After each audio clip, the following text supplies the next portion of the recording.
Okay, we're starting a little bit early here. I was just doing a couple of tests. This is going to be one of the rare Threadripper streams. So again, this is Monster Hunter Wilds. And let me just make sure one thing on here. Whoops, this thing fell. Let me alt tab.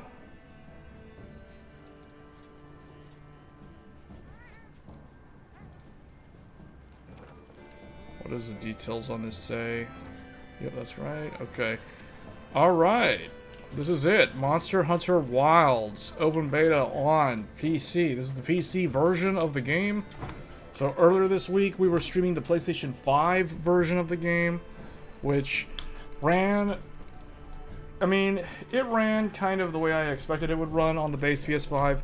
I really wish Capcom would have released this open beta like 2 weeks after, or I guess like 2 weeks from now, because next week we have the PS5 Pro launch, and I think that that will be a machine that can run this game significantly better, at least the image quality, because that will have PSSR to help with the performance mode, which is where the PS5 really runs short in terms of what it's able to do. So let me just do something here. There we go.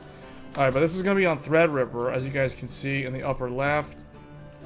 We are running this on the rare Threadripper, so I rarely ever showcase this machine because this is a extremely high-end desktop. This is known as HEDT class hardware.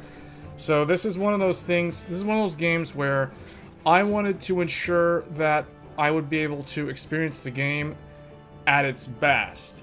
And if that requires throwing a whole bunch of expensive hardware at the problem, or at, I guess, what people online are calling poor optimization, then so be it, and that's what we're going to do. So this is on a Threadripper 7960X with a nvidia GeForce RTX 4090. Just to kind of show people what the options look like in here for the graphics. We are running the game at 4K resolution because that is how I roll. That is how all the content creators are playing this game right now. I can assure you, I've looked at several different live streams of people playing this game, and they're all playing it at 4K resolution. And then we are capping the frame rate to 120 FPS. We're rarely ever going to actually hit that. That's mainly because the monitor that I'm using is a 144 Hz monitor, so I don't want any screen tearing. So that's how we're going to run that.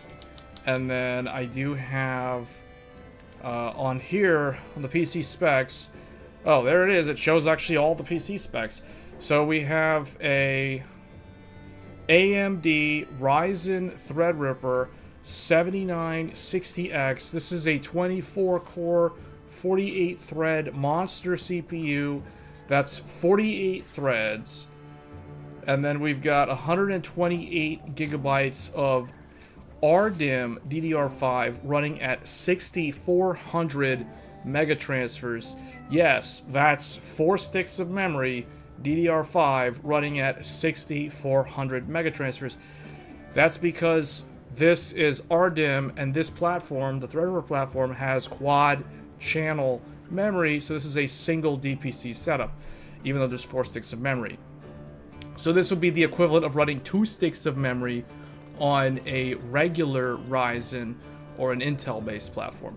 Then we have the GPU is a nvidia GeForce Founders Edition RTX 4090. It's featured in several of my other videos. It has 24 gigabytes of VRAM, so we're not limited on VRAM. And then the GPU driver is an older driver from, I think, August or September, I believe. The 561.09. You guys know me. I never update my drivers. I just leave it on one that I know works. And then we have direct storage compatible. So here are the settings. So running at an ultra preset with NVIDIA DLSS 3.5. We're going to look at some of the other ones, but I am going to save some of this for when I stream this on other computers that I have. We're going to be testing a lot of different computers. And then we are running with FrameGen. And then NVIDIA DLAA uses AI anti-aliasing while maintaining native resolution. And then texture quality is the highest. Everything basically is maxed out. So there's like a whole bunch of settings in here that are basically everything except for motion blur. That's the one thing that I have disabled, but everything is turned on. Volumetric fog. Variable rate shading is off because if you turn it on, it's actually less stressful on the hardware. So that's for helping get better performance with lower visual quality. So that's how we're running the game. Is this game CPU heavy? Yes, this game is extremely CPU bound.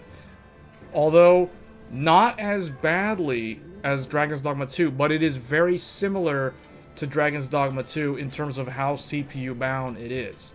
Especially in the town here, or the base camp where there's a lot of other players. I am in a session that has, I believe, 100 other players. You can see Game Tech Reviews is at the top of the charts here on the chart topper, but then we've got, you know, like 100, almost 100 people in here. We need like 2, 4, 5 more people, and then we're at like 100 people. So, pretty full session overall. Better frames on 7000 Series X 3D. I will be testing X 3D in a future live stream this weekend, so stay tuned for that. But for this live stream, we're going to be looking at Threadripper, because Threadripper is... one way to solve the problem is just throw a whole bunch of expensive hardware in the kitchen sink, and any sort of problem with the game goes away. In this case, I throw 48 threads at the system, at the game, and I put a 4090 at the game, 128 gigs of RAM, so we're never going to be RAM limited, we're never going to be VRAM limited, and then we're running the game at 4K resolution to max everything out. So this is basically how it performs on very, very high-end hardware. So, judging what I have heard other people say about this game in, like, Steam forums, for example, a lot of people are bashing this game, saying the performance is really bad or is poorly optimized. Apparently, they never played Dragon's Dogma 2, because, like, Dragon's Dogma 2 was a good indicator, or a good preview, of how this game would run. So, we already had an idea of what to expect. So, in terms of my sort of expectations, I think this game performs exactly how I thought it would perform in terms of the overall performance. So, I will be testing lower-end hardware, lower-end CPUs in particular, and a lot of lower-end GPUs, but most likely we'll be testing most of the other computers with a 7900 XTX, because it's much easier to swap that GPU around, because I don't have to worry about the controversial 12-volt, very high-power connector that the NVIDIA card uses, because I don't like disconnecting and reconnecting and disconnecting that connector over and over again to test different systems, because that could potentially create a fire hazard for me. So that's why we don't test the 4090 that often. The 4090 is also part of the Threadripper system, which is my highest end system, so it's like there's no reason for me to mess with this system. This isn't one that I normally mess around with anyway. But yeah, this is basically throwing very expensive hardware at a game and seeing what the results are. So it performs pretty good.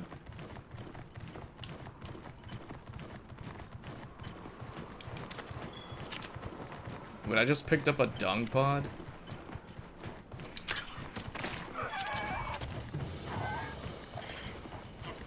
Did that thing... Wait, that thing... It didn't die. It just fell down. Okay.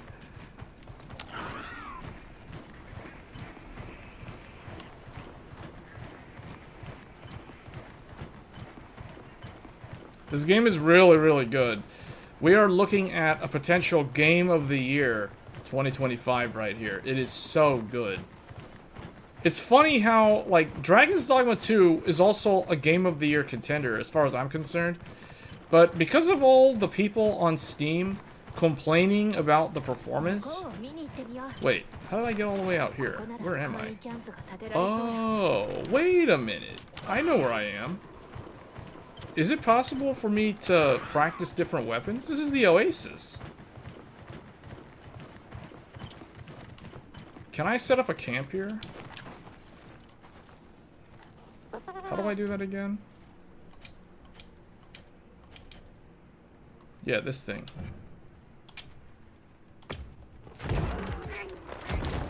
Yeah.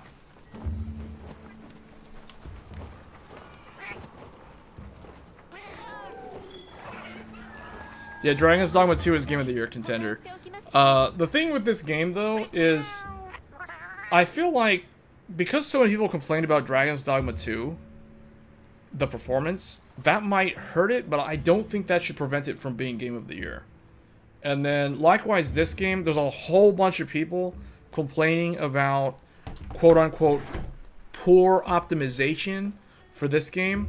And then some people that played Dragon's Dogma 2 are citing that, oh, it's RE engine and blah, blah, blah. Well, the reality is, just because the game runs poorly on old PCs doesn't mean the game can't be Game of the Year. When Elden Ring came out back in 2022, it had the infamous traversal stutter that From Software games struggle with. And it still got Game of the Year. So as far as I'm concerned, for the people who are having trouble running the game, I mean, yeah, it feels bad, but too bad. Like, the game's still going to be Game of the Year, as far as I'm concerned. Just because the game doesn't run well on certain computers doesn't mean that the game can't be Game of the Year.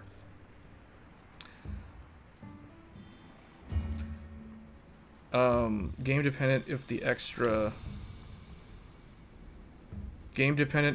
cores help. Most other games I've seen show less FPS with Threadripper versus 77,000 X3D. Yeah. Yeah, Threadripper is not as fast as X3D, 7000 series X3D in gaming. The point is, I'm not limiting myself from a productivity standpoint by using Threadripper. What do I mean by that? That means that if I run this game on Threadripper and it just so happens that it's an unoptimized mess, Threadripper will handle it regardless of how unoptimized it is because Threadripper has so many threads. And another thing that I can tell you, one nice perk of Threadripper is this game has a rather long shader compile stage when you first load this game after installing it. Can this guy, like, not bother me right now? Why does random monster just, like, show up? Anyway, the point is, what the heck? Are you serious? This monster, like, literally interrupted my speech? It destroyed my camp?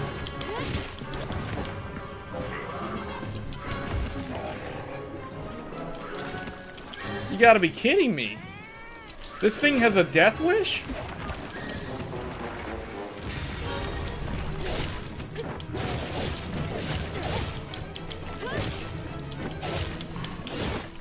Oh, a lot of people are complaining. So, there's two things that people are complaining about with this game. They're complaining about having to use, what do they call this, focus mode? There's too much emphasis on focus mode. That, I think, is a relative criticism. All the stuff about the performance, like, okay, yeah, people with whatever old 5-year-old computers can complain about that. Good for them. But the whole thing about, like, having to use focus mode, that does seem kind of like, I totally understand the complaint there.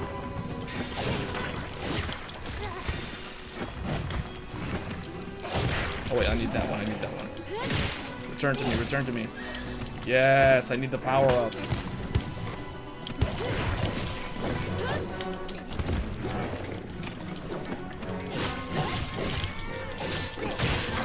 Whoa, wound destroyed. I didn't even know where it was.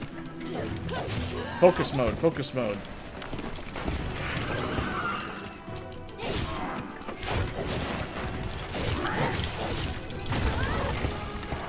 I thought I evaded that. It chose violence. I I can't believe it interrupted me while I was talking about the technical aspects of a game, though. It's like how dare you criticize Monster Hunter Worlds? The Chataracabra does not approve.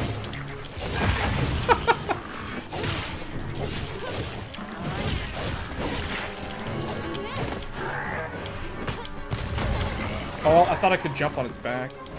It hit me out of the air just in time.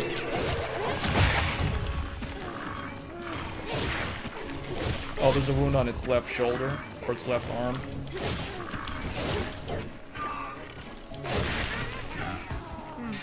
Oh, look, he's running away. How do I... What happened to my radial menu? Why is the radial menu messed up? There's like nothing here. Anyway, how do I want to fix the camp, but I can't because it's like too dangerous or something? Huh. Top 5 for Game of the Year are Dragon's Dogma 2, Stellar Blade, Final Fantasy VII Rebirth, Space Marines 2, Black Myth Wukong. Those are your top 5? So for me, it's either Dragon's Dogma 2 or Final Fantasy VII Rebirth. It's between those two. Like, if I had to narrow that list down, it would be between those two.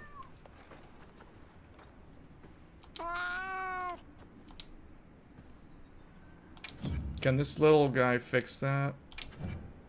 Quick repair. Can you fix it?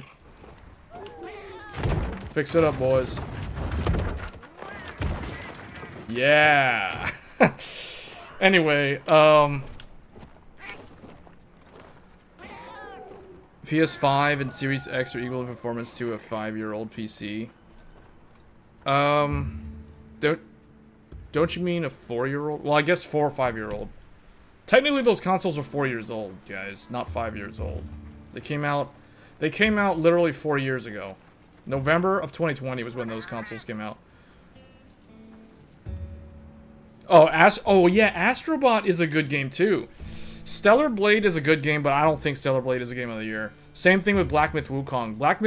Both Stellar Blade and Black Myth Wukong are both excellent action games, but as someone who's played like all of these games, I don't consider those games game of the year.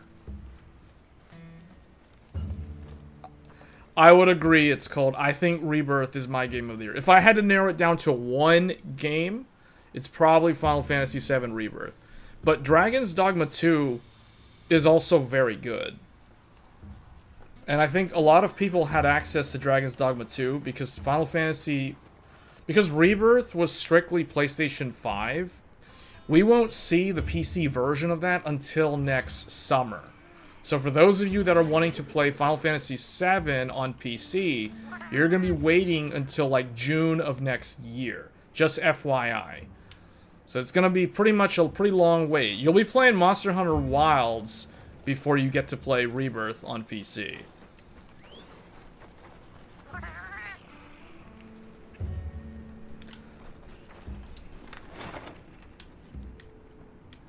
The other thing that's kind of weird about this, I wish it, like, the mini-map or the world map would just open up, like, totally. Like, I don't like how they did this map.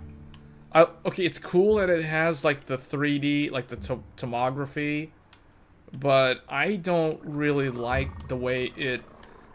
I don't like how, when I open it, unless there's, like, a setting to change this, I prefer Monster Hunter World's map, like, way more than this. This is... Monster Hunter World, you open the map, it shows you the whole map. Instantly. There's none of this, like, zoomed-in view, and it's like, okay, we can zoom really far in and find, like, minute details about these sort of things, which is cool, but I still wish that it presented it in a standard fixed position. In fact, I wonder if there's, like, a setting for that. How do I even go about changing that?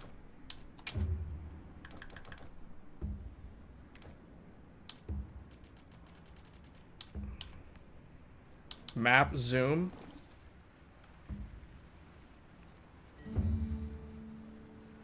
In and out at the default speed.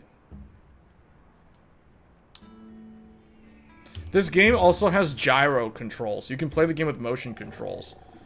Just FYI. It's got a whole lot of accessibility options. This is... Just looking at all the stuff that they put in here, it just tells me, like, this is Game of the Year, man. Like, it just has all the stuff that a Game of the Year would have.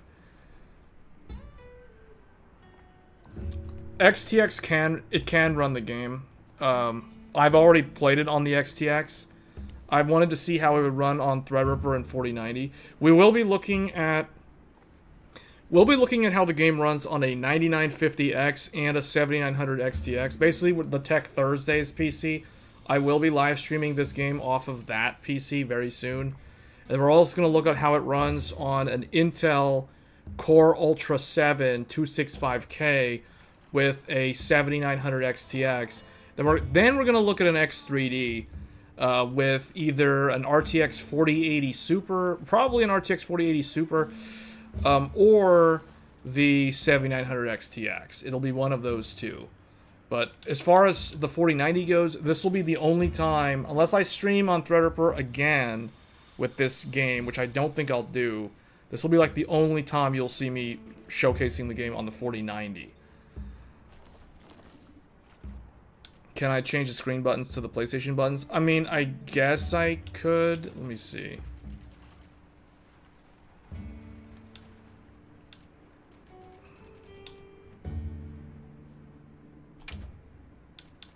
Oh, yeah, you can. Type 4. Right here. Now, it does support the DualSense. Well, actually, it's weird. Steam says it doesn't support the DualSense for this game. But I myself am playing it on an Xbox Series X controller. I use Series X controllers for PC, if I'm using a controller for PC, and I use the Sony controller if I'm on PlayStation. I mean, I literally have the PlayStation 5 controller here as well, and then we've got Series X. But I play on a wired... I don't even have batteries in my Series X controller. It's literally just the Series X controller with the USB cable that comes with it. And that's how I play my PC games on controller. But yeah, I was trying to find... I guess there was that one setting with the map. Map zoom. What if I disable this? What does this do? So I can't... Oh, I can still zoom. So what exactly did that do? That didn't really accomplish anything. I wish this could be fixed so that it's, like, not rotating and stuff. Also, okay, the layers. You have a 7950X3D. Yeah, we'll probably be looking at the 7950X3D. That's probably going to be the last CPU that I test.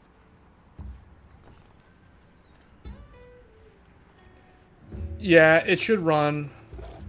So, okay, I'll tell you where you're going to run into problems. If you're trying to play this game at 4K resolution with anything except the 4090, you're going to have some problems. Unless you're using, like, upscaling. I've already tested it on a 7900 XTX at 4K, and it doesn't sustain 60 on an XTX. Not at 4K. At 1440p it can, but at 4K it doesn't.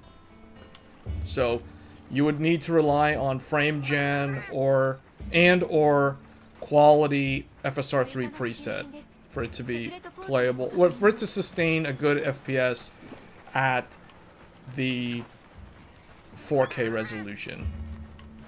Now, where is the guy for the weapon thing? I thought I could practice weapons here. So I just realized something. This whole desert area, this whole section of the map, is where the beginning of the game actually takes place, like the prologue.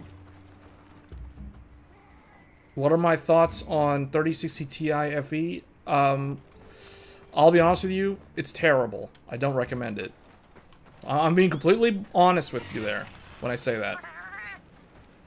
Bad GPU. Horribly underpowered. Although, the 4060 Ti is probably even worse. The only thing that the 4060 Ti can do that the 3060 Ti can't do is the DLSS frame gen. That's literally the only thing. That's like the one saving grace of the 4060 and 4060 Ti. Otherwise, all of Nvidia's like mid-range, low-end, entry-level stuff in that category is basically hot garbage nowadays. Yeah, that thing came back and it destroyed my camp again. Well, I don't really know if I want to deal with that guy. Hunt the Chataracabra. Well, this guy. I had to pay that Palico like 400 skill points or whatever, research points. And then this guy comes back and destroys it again.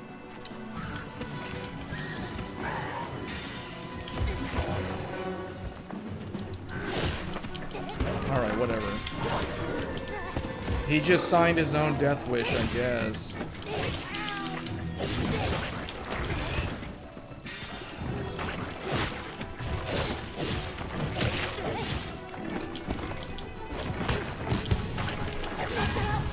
There we go. Let me see, can I focus target him? While mounted? Alright, I'm gonna stab him in the head here. Bam! Bam, bam, bam, bam, bam!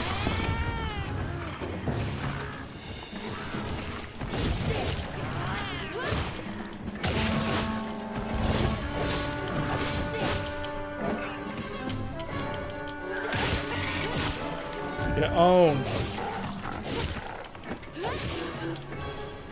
I mean, this Chataracabra started it when he destroyed my camp, so he's like, you know... It's like when Kui picked a fight with Vegeta on Namek. That's what this feels like to me. It's another Dragon Ball Z reference. You know what I'm probably going to be live streaming once this open beta is over? If it's not going to be Dragon's Veil or Dragon Age of the Veilguard, it's going to be Dragon Ball Z Sparking Zero. That's probably what I'm going to be playing. I've been making too many Dragon Ball references recently. We're probably going to have to, like, play that game. Just to satisfy all the Dragon Ball Z fans. Because I've made so many Dragon Ball Z references recently on the stream. Man, look at him. Look at him go. Look at him go. Trying to run back to Master Frieza. Okay, well, Dodoria, it's not going to help. Alright, let me switch over to, what did I choose? Oh, the light bow gun? No, you know what? Let's finish him off with this thing. I think there's a bug in the game, though. Like, the fact that I'm not able to sharpen my weapons out here in the desert. I think I found a bug. In that case, well, how close? He's almost dead, right? Yeah, he's almost dead.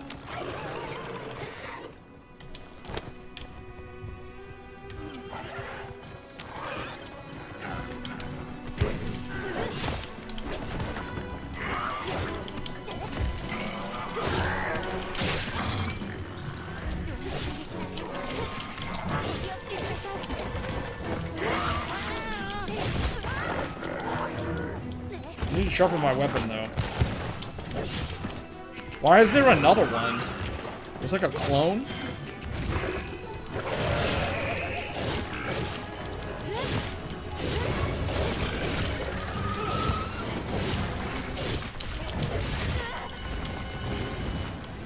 Oh, great. There's another one.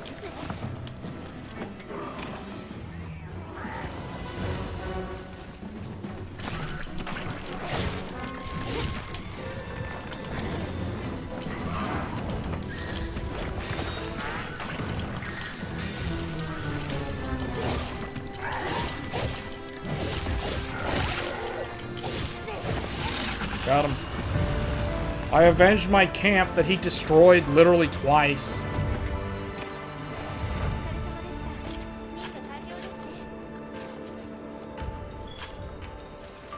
You just had your old GPU?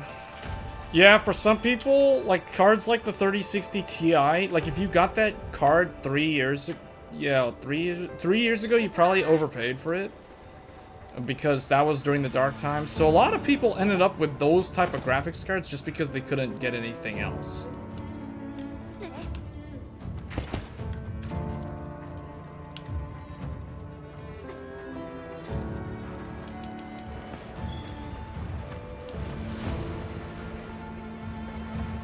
How do I exit the quest immediately? Oh, there.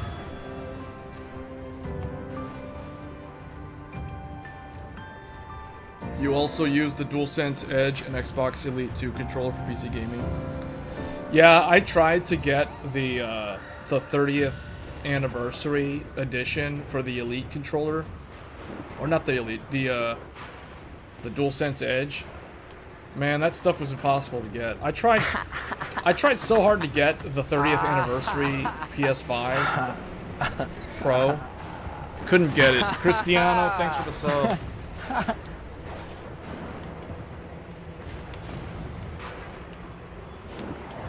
Looks like there's one of these lightning storms.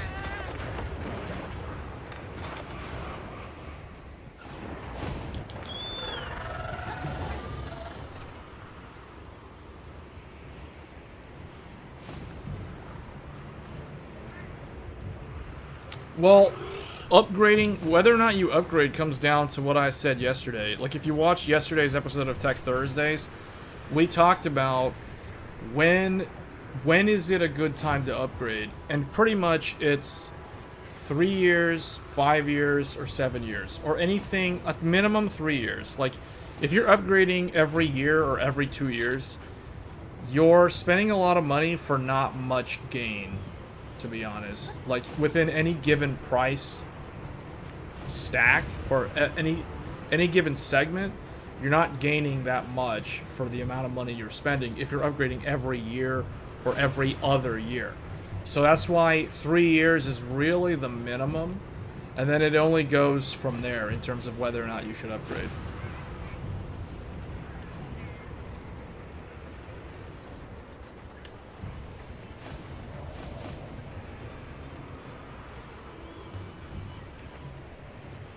Oh, now I remember what I was going to say.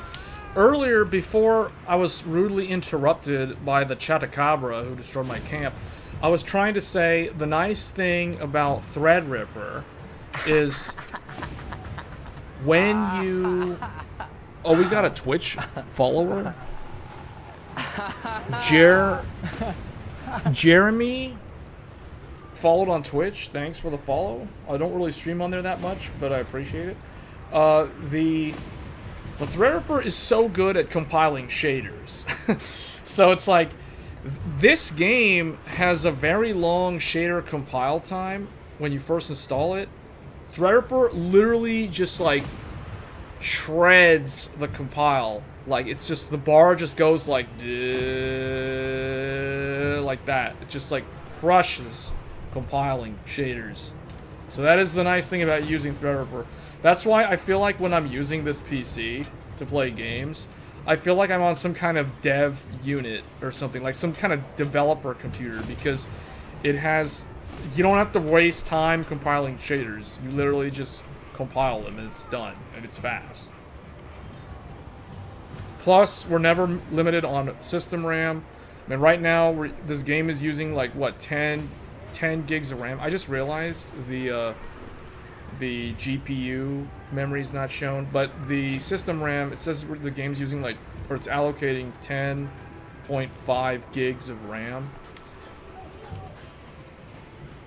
In reality, we're nowhere close to running out of RAM because we have 128 gigs of RAM. So it's like on quad channel, not dual channel, on quad channel. So the memory interleaving is like far superior on this platform, and the amount of memory bandwidth. So it's like, yeah, and it's RDIMM. It's also RDIMM. It's not even UDIMM. It's registered DIMM, not unregistered DIMM. 4090 was a really good investment if bought on day one. 2 years later, still the top card. Price held tight up, not increased. Yeah, well, it's also end of life now, though. So we are due for a newer generation from NVIDIA. So NVIDIA is running behind in that regard. Technically, the 5090 is supposed, if they were on schedule, the 5090 would have launched either in October or November of this year. So they are running 1 quarter behind. So like 3 months behind. So it will show up, but it's not going to show up till next year.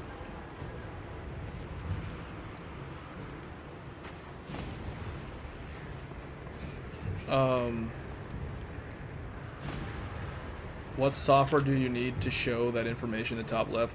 This is a software application called, well, it's actually two software applications combined. So you need two different applications, but the main application is called MSI Afterburner. And if you install that, it will also install the second application, which is called Riva Tuner Statistics Server.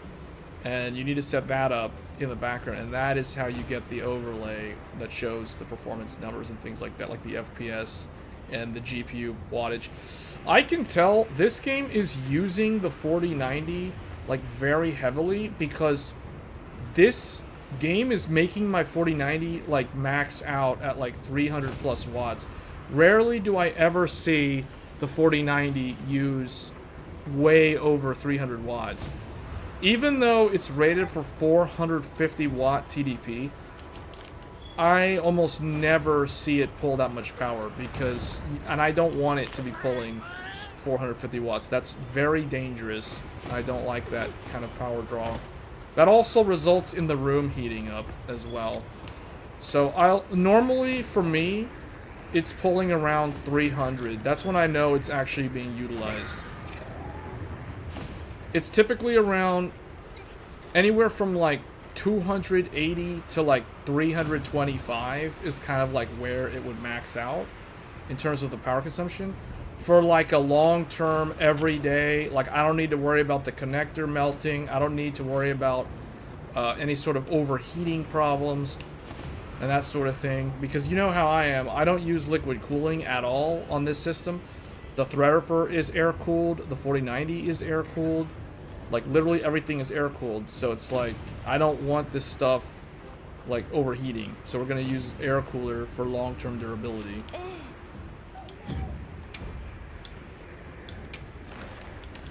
I need to hunt this thing on PC, so let's help this guy with this one.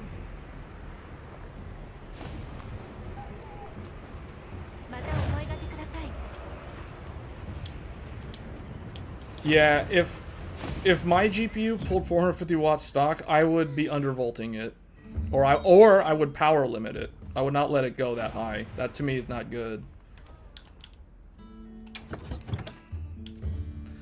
That would be unacceptable.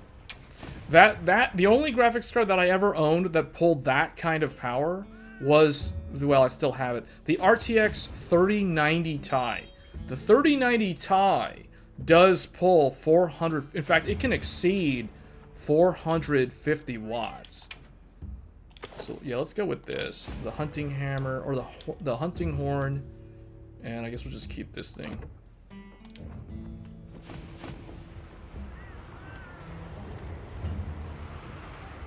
Let's see, preparing, what is it, 2 members? Preparation's complete. Alright, I'm ready.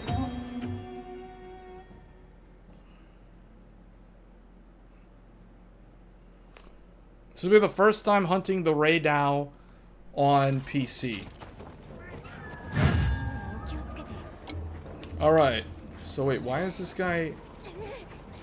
He's gonna do the hunt without the mount? Well, you know what? I'm using the mount.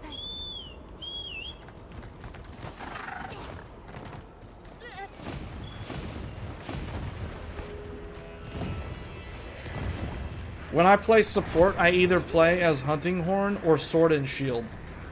But because I don't have the wide area ability, or wide range ability, there it is. The final boss of the demo. This is it.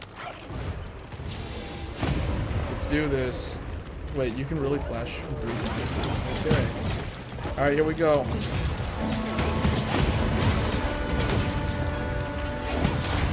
Self-improvement.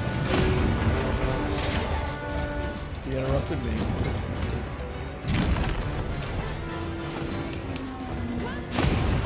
Hey, why am I not seeing my... Oh, you know what? Maybe it's because I turned off... Change this back to type 1. Yeah, why am I not seeing my... Did I forget to load anything in my inventory? Oh boy, this is not good.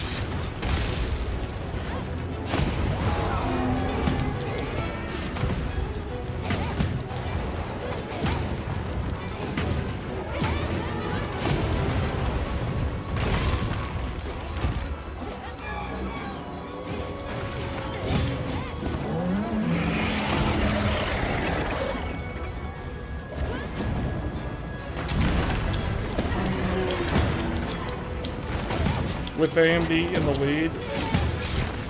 What? Sonic waves.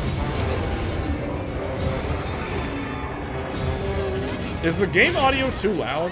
I wonder, because I don't normally stream on this computer. I don't know if my voice is heard over the game audio. I feel like the game audio is probably too loud.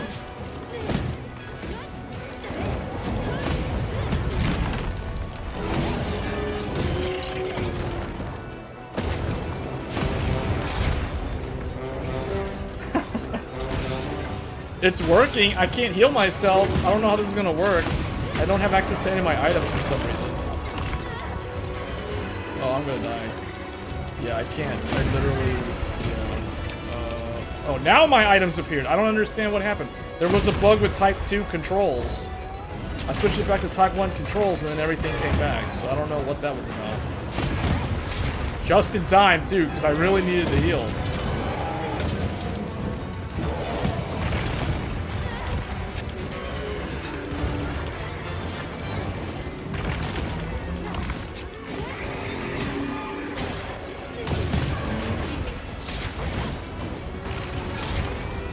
Trying to get that attack buff. There we go. I'm trying to buff me and this other guy that's trying to kill this thing. I'm trying to break the tail off.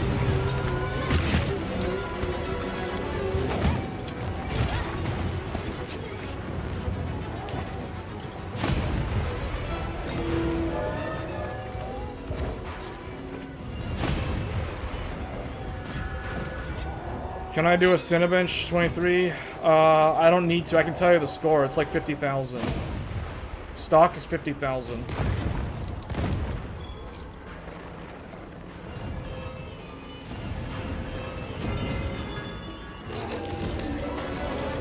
Ooh, we got him in the vine trap. Yeah.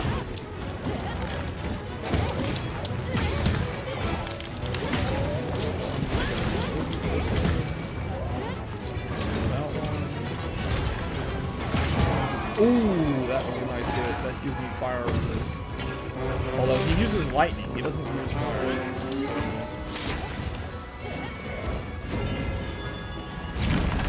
I like how this weapon is a giant saxophone. It's like a baritone sax.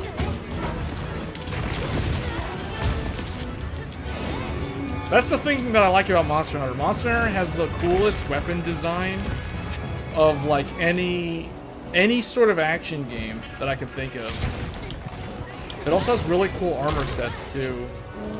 But I think the main thing is this game is all about the weapons and the epic scale of hunting these giant monsters.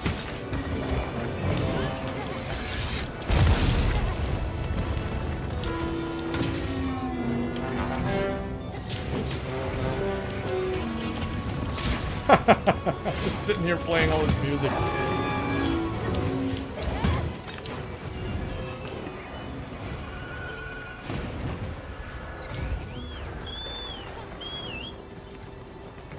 With AMD in the lead, would start to realize water cooling is not necessary, probably just because Intel was incapable.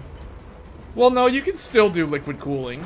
There's nothing wrong with doing liquid cooling. I just don't like it because it's more higher maintenance. I just like the practicality of air cooling. You don't have to ever check on it, for one thing. You just set it and forget it. There's like literally nothing. You never change the thermal paste. You never change... You basically don't do anything. You can literally just leave it until it's time to upgrade the computer after like 3 or 5 years. I mean, I'm still using the same Noctua. The Noctua air cooler that I'm using with the Intel Core Ultra is from like 13 years ago, guys. I have a 13-year-old Noctua air cooler on my brand new Intel Core Ultra. You know what I'm saying? I don't think anybody who has a 10-year-old Corsair AIO can still use it. I don't think it's usable. Too much of the water has permeated through and evaporated over the years. Man, this thing is hard to... There we go. Alright, let's finish this guy off. Oh, I used the light bow gun to bring him down? Oh, I didn't even wait, how did I switch weapons? I thought I was still on the bow gun, or on the hunting horn. Now we're playing Fortnite or something with this.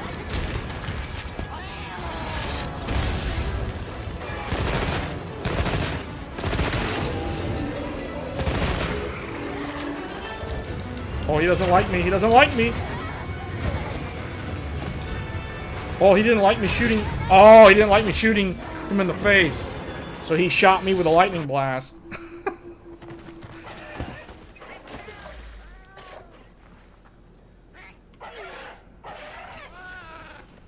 Alright, whoa, where is this? You know what I need to do, actually? Although, I feel like... I forgot how to do the food thing. What is it? LB? Portable Grill Barbecue? Okay. Grill a meal. No, not grill meat. Grill a meal. Recommended meal. Here.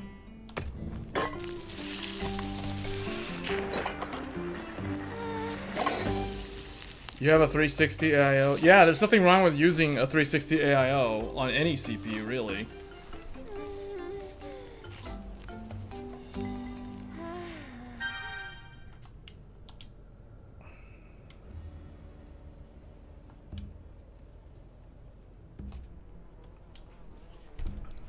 What happened to the game?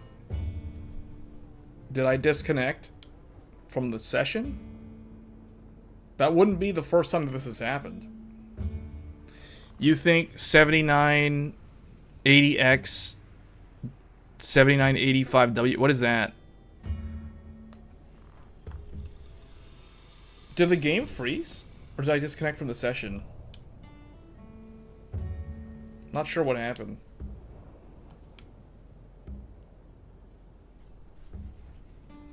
No, we're not gonna be testing any of that.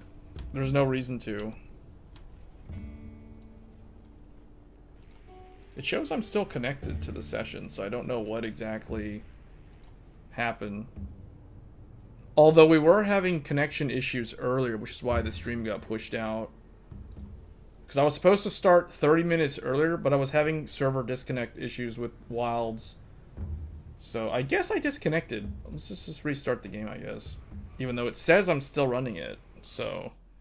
But I have seen this game, this beta, the one problem that I ran into, and I ran into it once on PlayStation, but I've run into this problem twice on PC. I have disconnected from a session, and then it auto reconnects me to another session. But the problem with doing that is I get like, not mission failed, but the hunt keeps going. But I'm no longer with the other guy. Like, the guy that I joined, and the thing is, I can't tell if I disconnected from him or if he disconnected from the server, and that pushed me out of the session. So that's the one weird thing that I've ran into 3 times now. Twice on PC and once on the PS5. So I don't know. I don't think it's a game froze, though, because I checked Task Manager and it says the game is fine. It's not saying not responding. So to me, it's almost like it's a session disconnect, and the beta, the system in place doesn't know how to disconnect you. See, connection to the session has been lost. So, I mean, that's not the first time I've seen that happen.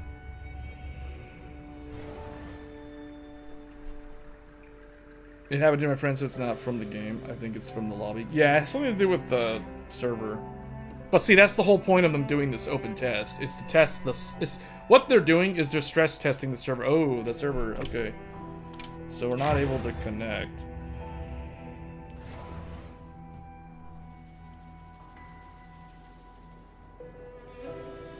Yeah, because see, the first time it happened to me, I let it sit for a while. Even though it looked like it was frozen. And when I came back to the computer, after like 10 minutes, it had this message on the screen. Connection to the session has been lost.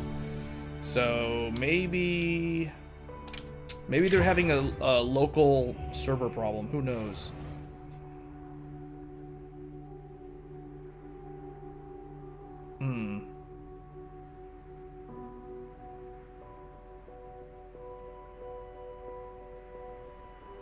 Ooh, that's not good. Lobby search? Can I just do conditional search? Let's just join this one, I guess.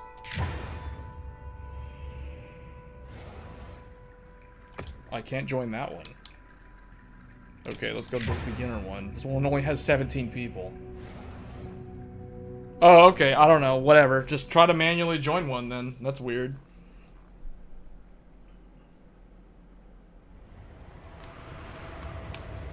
Yeah, because these games are typically not going to crash on you. Like, it's very rare for the game to actually crash. It's more of a server-side problem.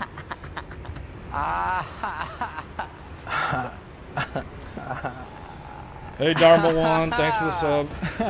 Alright, let's see if I can find the same type of quest. That's really the only monster that I still need to hunt. Oh, see, no one... I joined a beginner lobby. The beginners still haven't... Okay, I'll help this guy do this one. Yeah, especially now, since it's the weekend, and there's going to be a lot of people playing. So this is going to really, really stress the servers.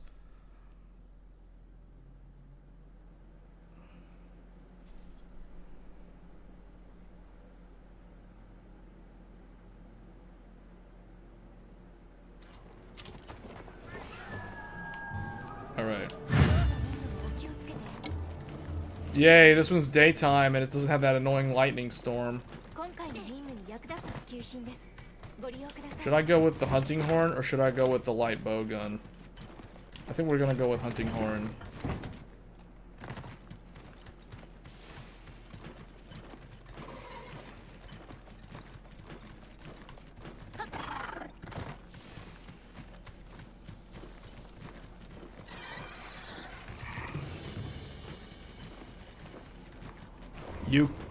You can spoiler what is wood in the next what? I don't understand.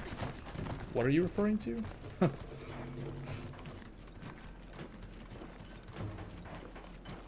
Can you spoiler what is wood in the next one CPU?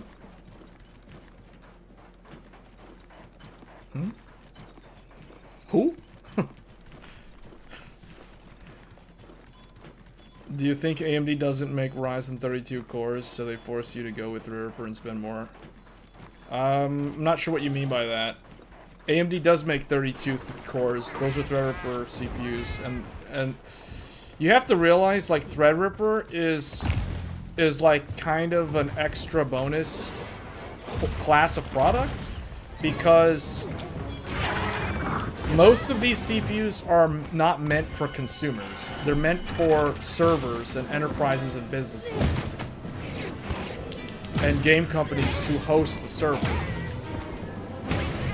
That's what they're meant for. They're not meant for gaming.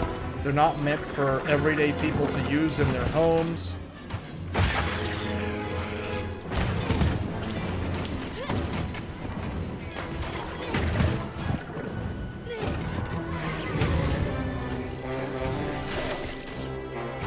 I think I'm supposed to do this one. Yeah, the bubble effect. Evasion and movement speed increase.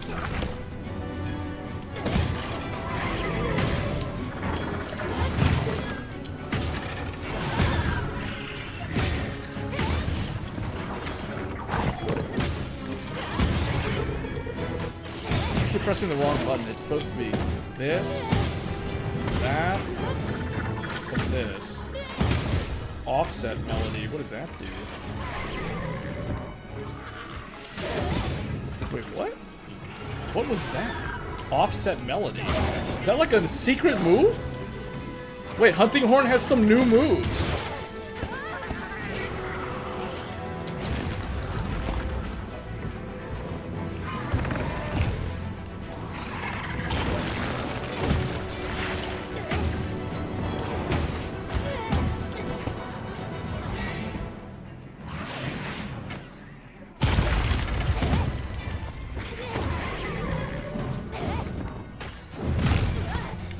Oh, its tail swipe messed up my combo.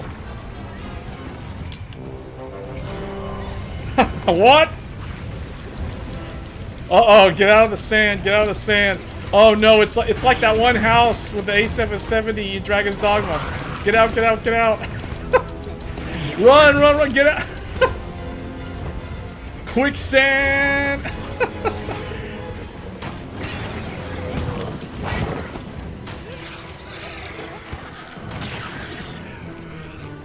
Hey, it's doing it again. Server problems. I can't heal. Wait a minute. Did it revert my... Hold on. What was the thing? Oh, yeah. So there's... Okay. This needs to be swapped to type 1. Still not there. I don't know. They got some kind of server problem. None of my items are showing up. Because, see, a lot of the game is actually cloud hosted right now. That's why the install was really small. Normally, the game should be way larger.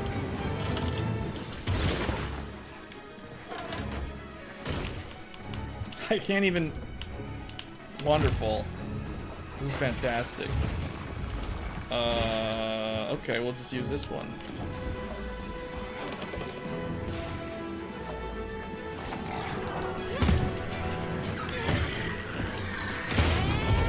There.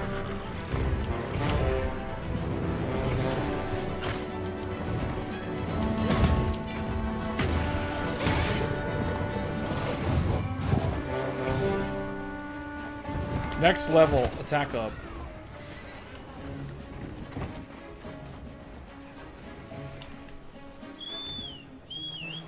Alright, let's try light bowgun now.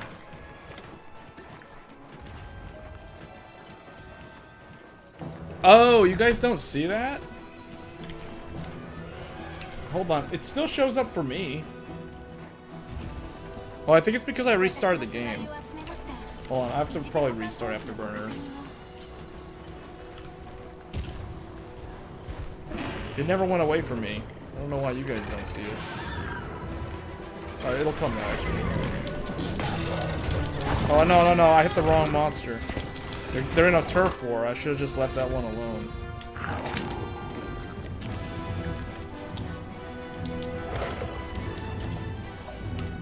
Where did this guy go? He went way over there.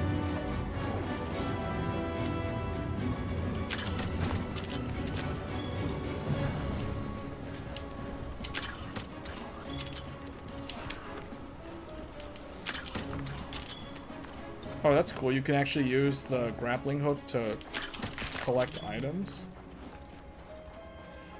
I don't even know how I activated that. It's not... What the heck? How am I not able to...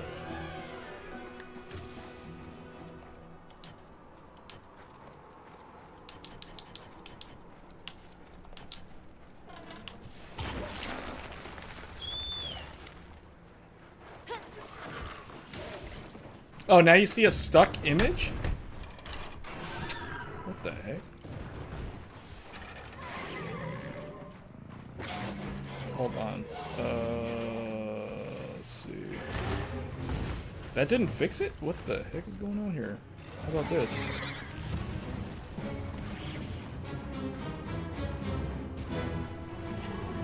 Well, that didn't work. Hold on, what did I do?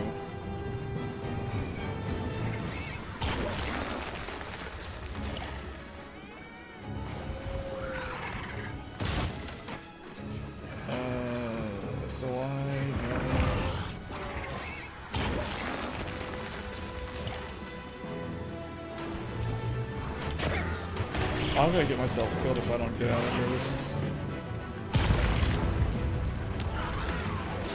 Yeah, I know. I don't know what happened. It was when I, like, messed with Afterburner that this happened. Disable Afterburner.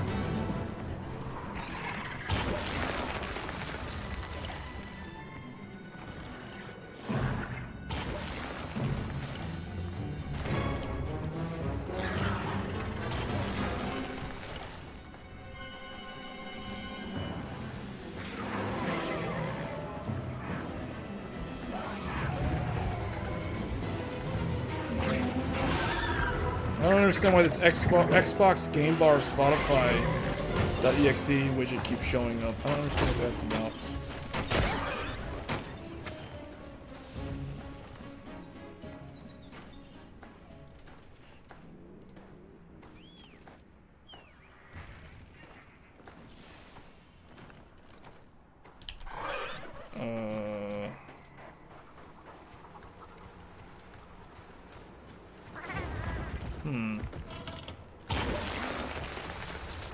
Yeah, I don't know why. Hold on. I'm gonna have to probably restart OBS to fix this. I really don't know what happened. It's something to do with Afterburner and the third-party overlay, which is messing it up.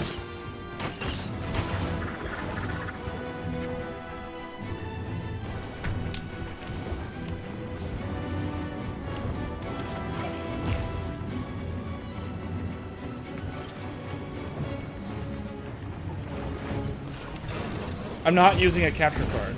No, there's no reason to use a capture card if you're playing on PC. This is not a capture card thing. I'll have to change it. Hold on, I have an idea. Monster Hunter, I can get it to show up this way. It won't be the right way of showing it, but I can get it to show up this way. Now, doing it this way, there will be no overlay. So, forget about seeing the FPS now. Unless I like restart OBS. I mean, this is basically it.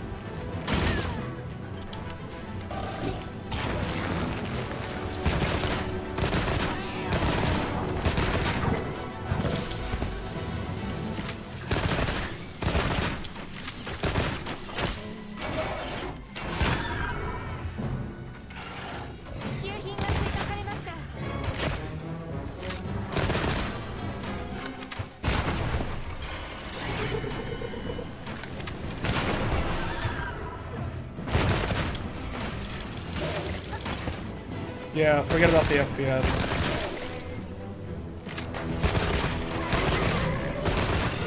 Doesn't even matter. We already saw how the game ran. Normally, I don't even keep it up that long because I don't like how the Afterburner overlay blocks my view of my HP bar.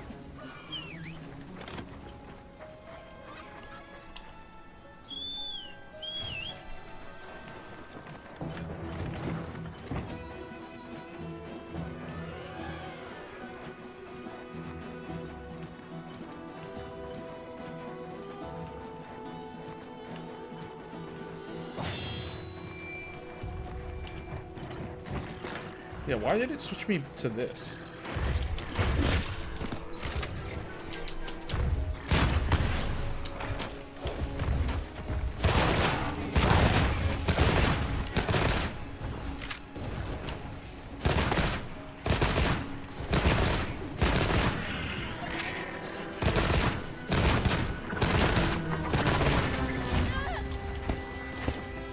Oh, I like ricocheted off the wall, the rock wall there.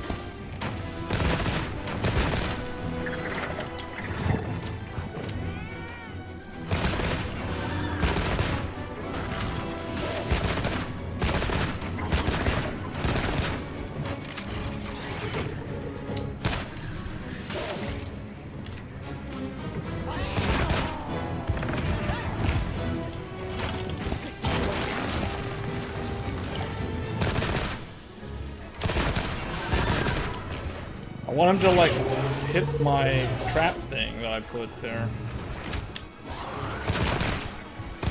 Can I break the tail? Oh, the tail is a weak spot, though. It does take more damage on the tail. I don't know if the tail can be chopped off, though.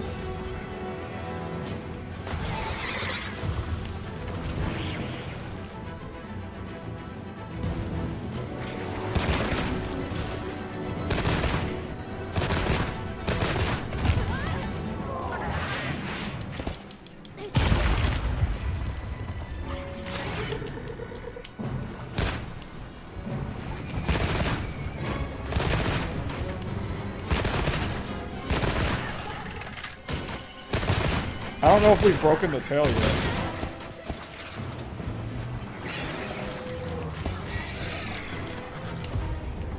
But again, why is my stuff, like, not showing up? We are on type 1. Yeah, they're definitely having some kind of server lag because the equipment and stuff isn't showing up.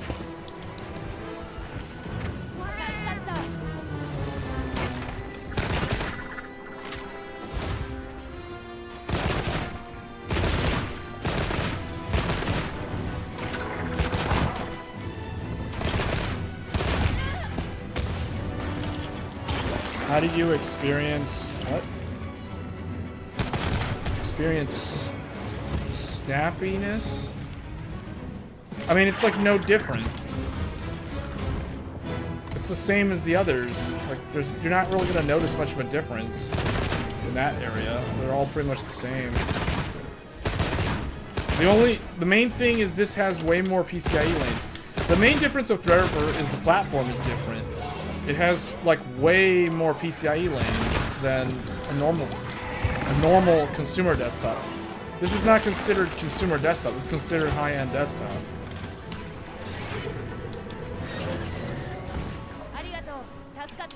Yeah, where's my normal healing items? This is really bizarre. Like,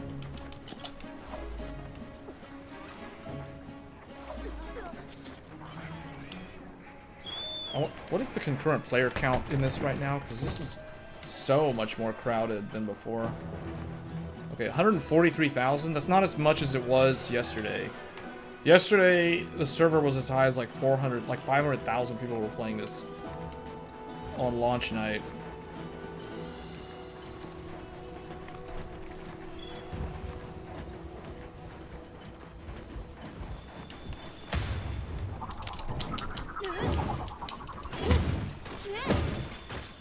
Oh, he went to sleep. Oh, we could have put the, we could have put the bombs down. Oops. Alright, whatever. Just, there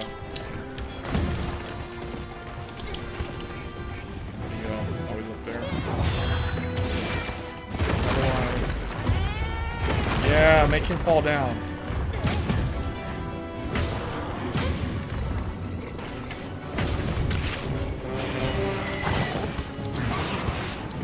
Alright, I need to go attack up. Y, B, Y.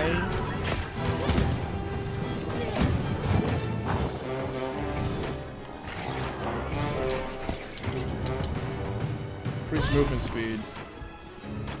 Attack speed.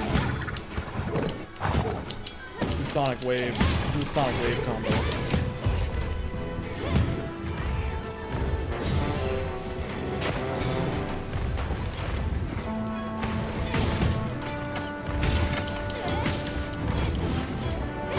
One of the reasons why these fights take longer than you've seen in like Monster Hunter, it's mainly because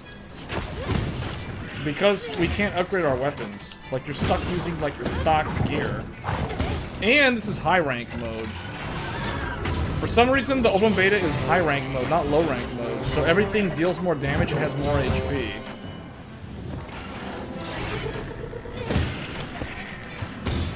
Like, this is because they expect like the hardcore fans of the series to be playing this more than like the random people who don't know anything about the franchise. That's probably why.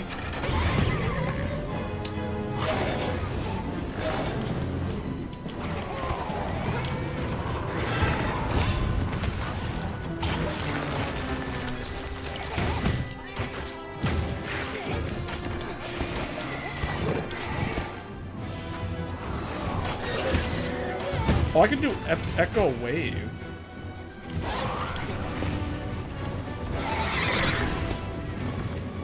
Yeah, get him to land on this. Come over here.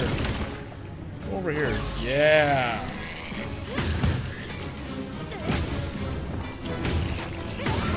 Echo Wave. Yeah.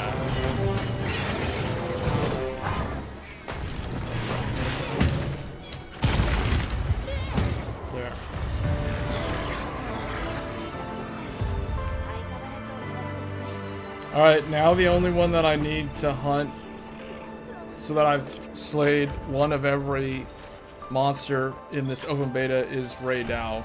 Even though I've already beaten it on PS5, I might as well do it again.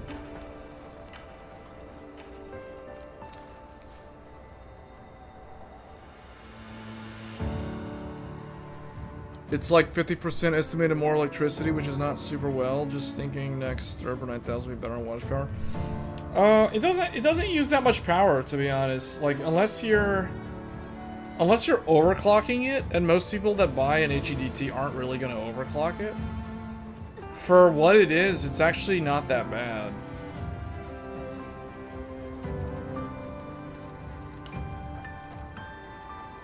It's really no different from Intel's consumer desktop CPUs in terms of power consumption. The Threadripper that I'm using, the 7960X, the wattage is similar to a 13900K or a 14900K in terms of how much electricity it consumes while under normal usage. However, it has significantly more multi-thread performance than those systems, and it also uses registered DIMM, and it has quad channel memory plus all the PCIe lanes. So in terms of like an actual workstation, this is the only platform that I would truly go with if I was going to build a high-end desktop or a workstation.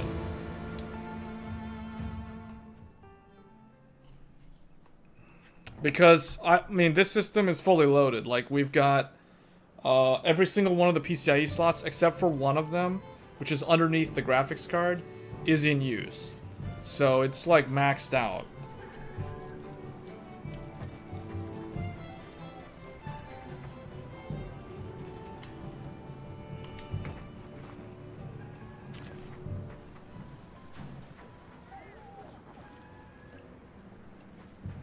You're still on 4930K? 4930K is known as Ivy Bridge E. That is a X79 using DDR3 memory from the year 2013 is when that CPU was new. If I remember correctly, it launched in the year of 2013. It is known as Ivy Bridge E. It is Intel's third generation on high-end desktop. Yes, that system is like a Threadripper system is today. Only that was a system from, you know what, 11 years ago. So yeah. LGA 2011. I am very familiar with X79.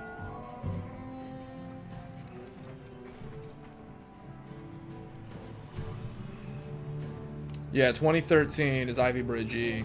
That was the year that Haswell released on desktop, and then Ivy Bridge E released on HEDT that year. Yeah, that is a very old computer. That computer would be severely CPU bound, or this game, I should say. If you were to try to play this on that CPU, you would be extremely CPU bound with that CPU. That is a 6-core, 12-thread, Intel 3rd generation Core i7 HEDT. Yeah, I know exactly what that is. That is X79. Very familiar with that. I am somebody who really, like, for my own, like, main personal computer, for, like, any sort of productivity, it's always going to be HEDT. Hence the reason why we're literally playing this game on a true high-end desktop, aka Threadripper. So yeah, either Threadripper or I guess Intel has Sapphire Rapids. The problem with Sapphire Rapids is it's very hard to find the motherboards, and the CPUs are just way too expensive for how few cores they give you. Like, for example, the Xeon, I forget what the model number is because I know Micro Center has them. Like, if I wanted to build an Intel-based high-end desktop, I could, but I would only get like 12 or 16 cores, whereas with Threadripper I can get 24 cores. You know, so that's why like the multi-thread and the platform availability, for some reason the Intel platform is very hard to find in a lot of areas. So, but yeah. But yeah, if somebody truly wants like an Intel desktop or an Intel CPU that does not have any E-cores at all, there is a Intel CPU. Now it's going to be using 12th gen based P-cores, but it does exist and it does compete with Threadripper. But yeah, the Threadrippers are more efficient too, if we're talking about that. Yeah. Right. Yeah. Yeah, exactly. See, that's the other way to look at it. See, a lot of the gamer crowd, they don't understand. Like, that's the thing. Like, I'm not trying to say anything bad about like the gamer demographic, but they don't understand like why certain CPUs exist in certain price tiers and different product segmentation exists across the board. You know, a lot of the Intel crowd is really not happy with Intel like doing P cores and E cores. It's like, you know, oftentimes I get the comment or the question like, why can't Intel make a 12 P core CPU or a 16 P core CPU? You know, like, why are they doing that? Like, why can't they do it? They can. It's just gonna be its HEDT. They have it actually, but it's HEDT. You know, it's gonna be very, very expensive. If you want to pay the amount of money that it costs to buy an RTX 4090, but if you're willing to spend that much money on an Intel CPU, yeah, you can get an Intel P-core exclusive CPU for the price of a 4090. But then you still got to buy the RAM and you still got to buy the motherboard, and those motherboards are not cheap. So it gets really, really expensive really quick.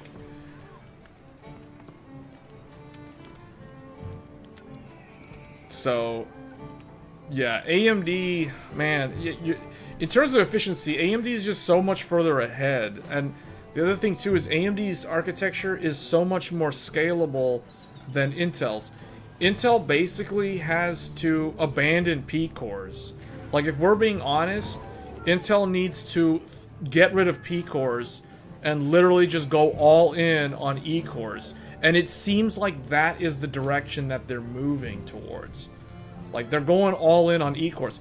Case in point, the only impressive thing about Intel's latest CPUs is the E-cores. The P-cores are very disappointing. Hence the reason why the gaming performance is worse than the previous generation.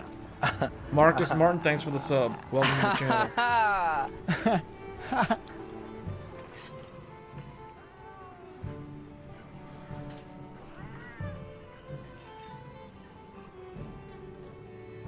Intel 112 core with 500 watts. Yeah, that's the other thing. The efficiency, though, right? Like, the P-cores are not efficient. And I feel like this hybrid architecture, first of all, it doesn't work in enterprise. And that's the reason why Intel has basically split their P-cores onto one socket and their E-cores are on a different design. Like, they're completely separate on Xeon, where you can you buy either a fully P-core exclusive chip or you buy a E-core only chip with no P-cores. Like, that's basically what they're doing now. And on consumer, they don't actually have a native desktop consumer platform anymore. A lot of people don't know this, but the reality is that the new Arrow Lake launch, these new Intel Core Ultra processors, are basically reworked laptop CPUs that are adapted to desktop. That is exactly what Arrow Lake is. It is a derivative. It is basically a second generation or a variant of Meteor Lake, which was last year's version of this processor, which never made it to desktop. So they actually don't have a native desktop platform that's new. Like, they have a laptop platform, and they actually have more than one laptop platform, because now they have Lunar Lake, which is it's like a completely different SoC. So they've got that, and then they have Arrow Lake, which is basically Meteor Lake, And we will see Arrow Lake in laptops next year. So they are definitely kind of in a weird spot right now. I mean, this ignores the fact that Intel's Foundry division is a huge mess right now, and they really need that 18 angstrom node to get online because they do not like having to pay TSMC to manufacture their stuff. They really, really want to get away from TSMC ASAP and go back to manufacturing their own processors because they don't like the reduced profit margin. So now it's like Intel's stuck competing with Apple for TSMC capacity and AMD and nvidia and everybody else. So it's like they don't like, and you know, Qualcomm as well. So it's like they are totally in a big mess right now, and that's the reason why their stock price is so low. Intel trying to make technology something. You're doing simulation. It is turn 16. Oh, you're doing like a web game or something. It's like a turn-based thing. Simulation is turn 16. Oh no, what? I don't understand. And turn 16 cores now doing full rendering. It is turn on 24 cores. Yeah, I'm not sure what that is. That a game or what is that? But see, that's the problem though. Like Intel's running into a lot of problems. A lot of the gamers don't understand that. Like they actually have no idea what's going on. Like it's funny because it's like the gamers, the Intel fanboys and the AMD fanboys are all like yapping at each other or like making fun of each other, you know, internet memes and everything aside, but it's kind of a joke and it's kind of sad to be honest because it's like it just shows that they have no idea what's going on. Like they literally have no idea. They're completely clueless as to what's actually going on in the industry and why things are the way they are, why X3D is the way it is, why Intel looks like a huge mess and doesn't care about gamers, although I think there's a little bit of that that's starting to get through into the public's eye. You ever thought about your name being associated with the Nissan GTR? I actually did think about that when the channel name came out initially. I was thinking of the GTR, the Skyline, you know. I never really thought that it would do anything, but the GTR is kind of a classic car now, so it's like, you know, unless you're a car person, you're probably not going to really recognize the name or draw the parallel comparison, if that makes sense. I do notice that on PC, a lot of the players that hang out in the lobby, they do tend to move around more. When I was playing this on PlayStation 5, all these people that were in the lobby just kind of like stood there like they were AFK. It's like, so to the point where I actually was thinking, do the players actually move on your screen? Or are they just there to show that they're in the session? But when I played on PC, I see them running around, so it's like, okay, yeah, they do actually move. They actually do stuff, so...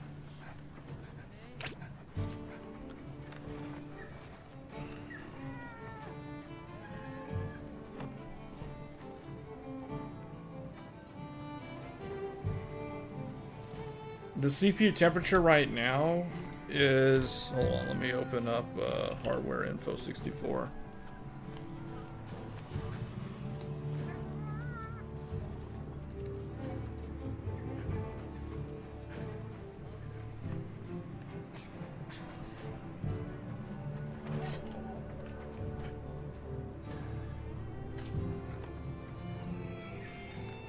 The CPU, so there are 4 CCDs.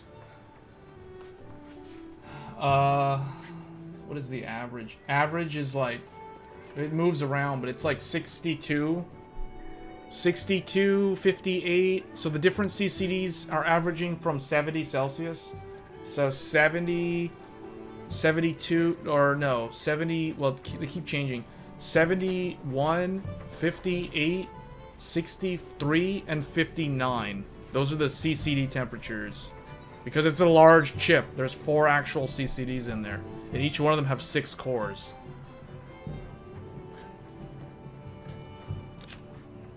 I am using a Noctua air cooler.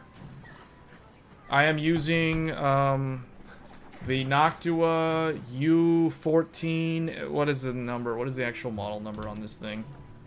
I can tell you it's an air cooler. I'm using an air cooler with a Threadripper. It's fantastic. It's so quiet. I never hear it. What is it? Noctua. Noctua. TRX 50.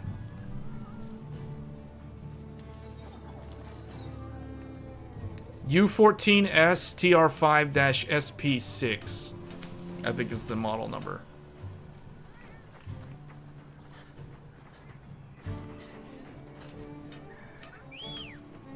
Well, let me find it real quick here on this thing. Yeah, it's this one. Is it even a dual stack? It isn't even dual stack. It's like a single stack. As well, that's what's crazy about it.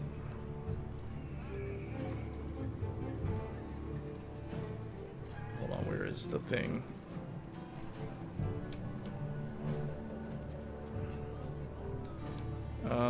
Yeah, this is it.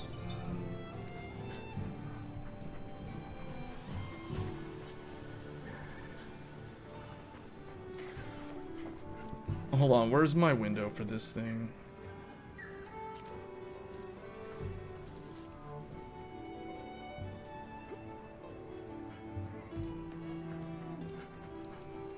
This is what I'm using to cool the CPU. That's it. That's what I'm using. With the Chromax black fans. So I'm not using these fans. I'm actually using the same fans, but they're black. For an all black look. But yeah, that's it. This is what I'm using to cool a 24 core, 48 thread Threadripper. And it works. It's fantastic. I just gave you the temperatures. 71, 58, 60, and 56 on the 4 different CCDs respectively. So that's it. Dual 140mm fans. But it's only a single stack. I would have liked it if it was a dual stack air cooler, but it's a single stack. But yeah, this is what I'm using. It's extremely quiet. See, that's the other reason why I like air cooling. A lot of people think that liquid cooling is quieter than air cooling. That is completely incorrect. Air cooling is way quieter than liquid cooling. Liquid cooling has the pump. The pump is running anywhere from like 2,000 to 3,400, 3,600 RPM. So you got the pump noise. You've got the big fans that have to have a lot of static air pressure to push through the radiator fins. And when the CPU is under full load, those things spin up to like 2,200 RPMs. So yeah, man, no, liquid cooling is way louder. These fans can't spin faster than like 1,500 RPM or something. Like, yeah, see, look, the maximum fan speed on this Noctua is 1,500 RPM. If you want silent mode, it's 1,200 RPM max speed. That is so quiet. This is so quiet. I like my computer to be cool and quiet and low maintenance and no like fear of leaking and water and all this other stuff. No, I don't want to deal with any of that, especially on a super high-end desktop like this. This thing has got to be air. It's got to be air. This is so much quieter than any originally I had a 360 AIO on here. I was like, yeah, no, we're not keeping that on there. It's too noisy.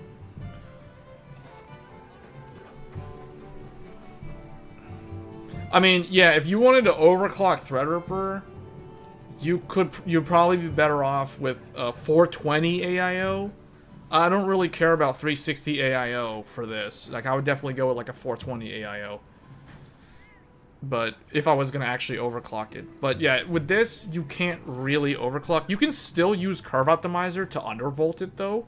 So you would still get more boost margin So it's like you're still gonna get better performance at the same power consumption, potentially. So there's that. I mean, and that works totally fine on the Noctua.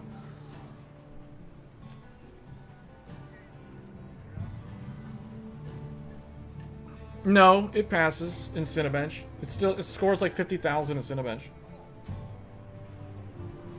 As long as you're running it at stock. You can't be overclocking it.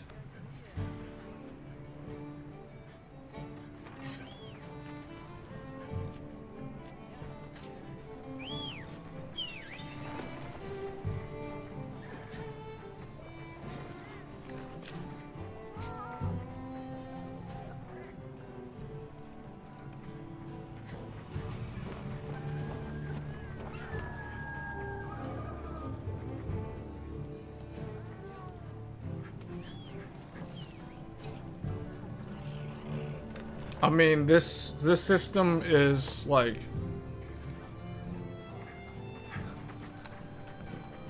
the max temperatures on a 10-minute run is gonna be like 80s. It's gonna be in the 80s. It's gonna be like 87, 88 with this air cooler.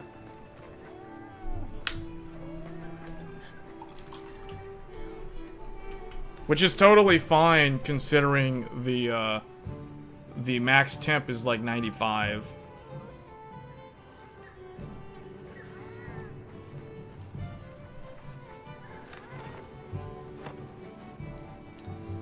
Gamers Nexus has done the test, and did they test Threadripper? Because remember, the type of the IHS makes a difference. The other thing too is the 420 is going to be quieter than the 360. Yeah, if you, out of the box they're going to run almost the same, but the 360 is going to have to run the fans at a higher speed, so it'll be louder.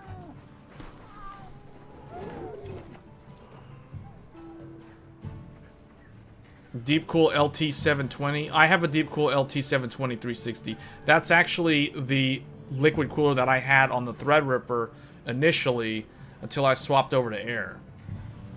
And that liquid cooler that you're talking about, Deepcool LT720, that's the one that I used in the live build that we did last month for the 9950X with the X870E Crosshair Hero. But see, just to give people an idea of what this looks like, where is the thing here? How do I get it to show? Was that already on another window?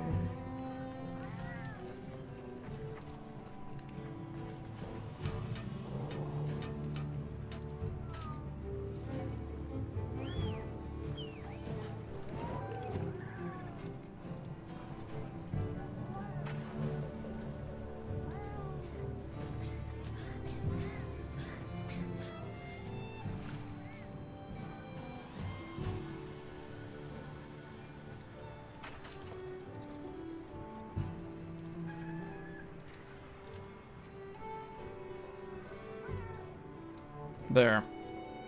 So look, see, like, this is how it looks.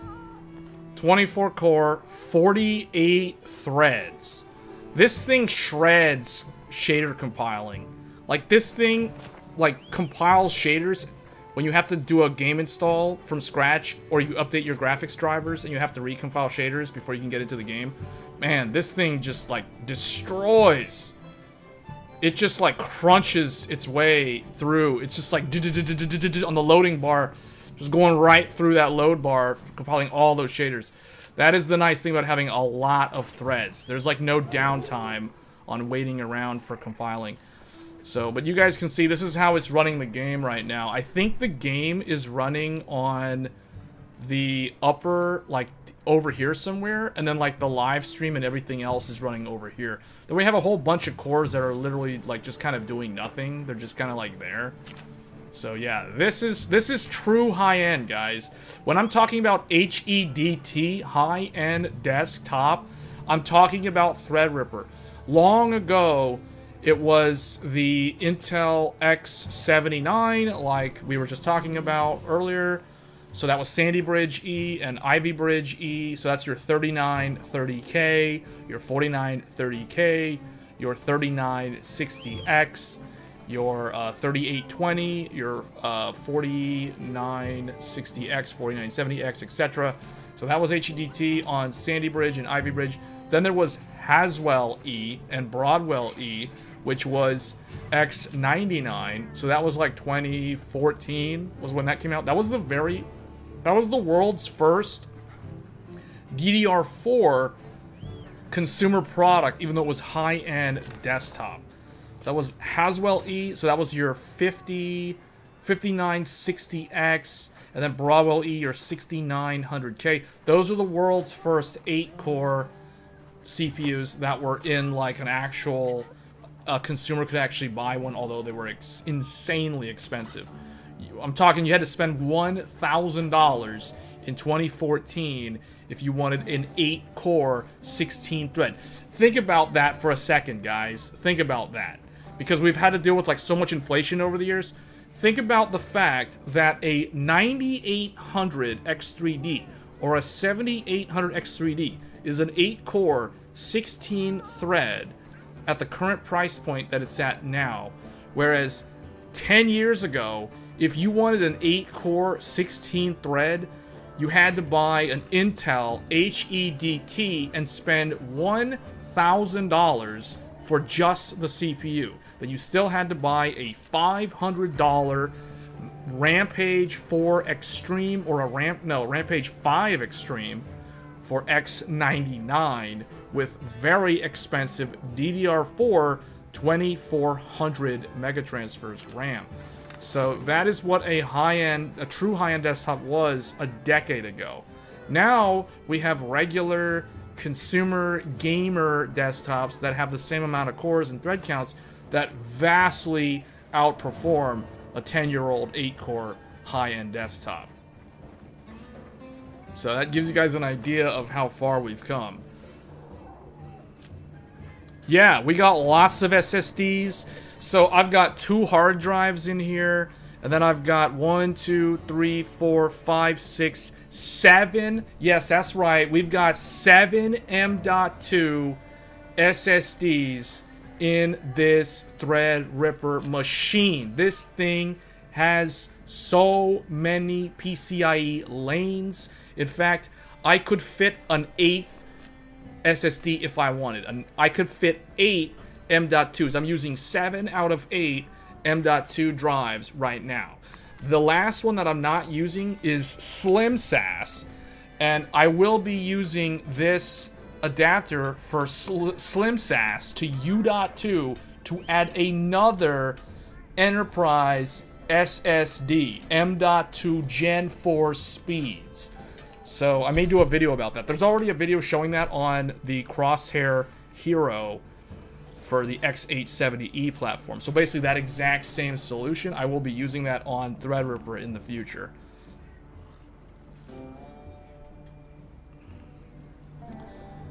And then you can see here we have dual graphics cards because Threadripper does not have any integrated graphics. So I've installed 2 separate graphics cards for multi-GPU. We have an AMD Radeon Pro W7500. This is responsible for encoding the live stream that you guys are watching right now using AV1 encoding on AMD's RDNA 3 architecture. This graphics card is very low power. It is a professional workstation graphics card with 8 gigabytes of DDR or GDDR6 memory, and it has an AV1 encoder. We're using that to encode the live stream to YouTube using AMD's AV1 implementation. So this is basically entry-level professional workstation graphics card. So this is ISV certified. So this gives me access to the professional drivers, essentially. And then I also have a second graphics card in here. This is known as the nvidia GeForce RTX 4090 Founders Edition from Best Buy. You may have heard of this graphics card. So this is the one that's doing the 3D rendering for the game in DX12. And that's how we're playing Monster Hunter Wilds right now on this 4090 with 24 gigabytes of GDDR6X memory. So this is a true high-end desktop machine. You know, it's got an insane amount of CPU power. It has like multi GPU. I could put a third graphics card in here if I wanted. I don't really see the need of adding another graphics card in here because I feel like 2 of them is enough. One for the encode, one for the game. Now granted, I could use the 4090 to also render or encode the video. I don't need the Radeon card, but it is nice to run the Radeon card as a backup for ISV certified drivers. So, and the nice thing about this Radeon card, it's so low power, I don't need a PCIe power cable for this card. This card literally just runs off of the motherboard. There's no 6-pin, there's no 8-pin, there's none of that for this graphics card. So this is a fabulous graphics card. This is actually the graphics card that I've seen a lot of overclockers use for overclocking. Like if they're gonna push a CPU to its limits, they want to disable the integrated graphics on the CPU to get like ever so slightly better power delivery to the cores and not waste power on powering the integrated graphics. So they'll use something like this. You could also use a GT 1030, but this is way more powerful than a GT 1030, and it also doesn't need a PCIe power plug, and it's a single slot graphics card. So yeah, that's pretty much this is the highest end computer that I have. This is the true high-end desktop.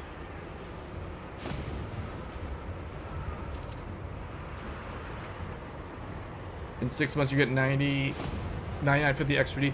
Yeah, if you're someone who wants a lot of threads, like if you want threads, the 9950 X3D is going to probably be an amazing CPU because it's going to have it's not going to have as much as this. This is 48 threads, but it's going to have 32 threads, which means it can shred through compiling shaders similar to this. On top of that, it's going to be using Zen 5's, the AMD Zen 5 architecture, so it's a brand new architecture, whereas this is Zen 4, so this is last generation. But the nice thing about the AMD stuff is, like, you know, if and when they come out with a 9000 series Threadripper, I can just swap over to that. I don't know if I'm ever actually going to do that because it's going to be a very expensive upgrade, but it's nice to have the option to do that and stay on the exact same motherboard.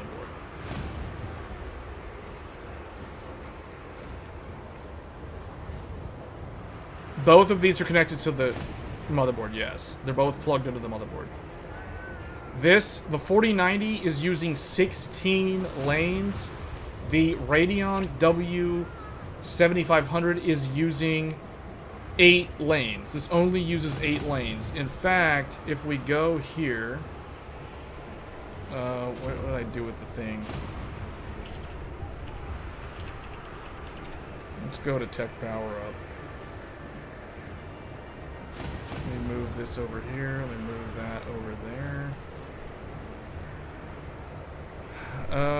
W7500. So people might be curious as to what this GPU actually is. I use it for AV1 primarily and HEVC, and it's a static config. So if I ever swap the 4090, I don't have to reconfigure all of my settings because everything that's video related runs off of this card.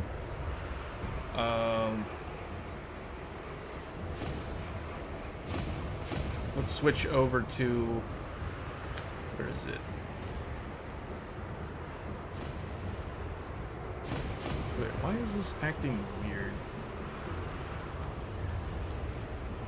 There it is. I don't know what's... Okay, there it is. So yeah, this... Why is it so big? Oh, you know why? Because I probably had the canvas on here set to 4K instead of downscaling it. Okay, so this is the GPU, guys. Single slot. It is very thin and flat, so that way it doesn't take up much space in the case, and there's no power cable. So it only pulls, you know, less than 75 watts. So it's very efficient, and it has an AV1. So this is a professional card, though, so it is kind of overkill for most people. I said it earlier, I'm using this to encode the live stream. The way you guys are watching this live stream is from this graphics card. This is doing all the work to do the AV1 encode. But yeah. So in terms of how powerful this tiny little GPU, this GPU is as powerful as a Titan X. A Titan X Maxwell from like a while back. So it's obviously you're not gonna, it's way better than integrated graphics, let's put it that way. This beats out the 8700G, the Intel Core Ultra's integrated graphics. This thing like shreds through games in that category, like a 1080p. But no, this is not going to be capable of running like Monster Hunter Wilds or anything like that.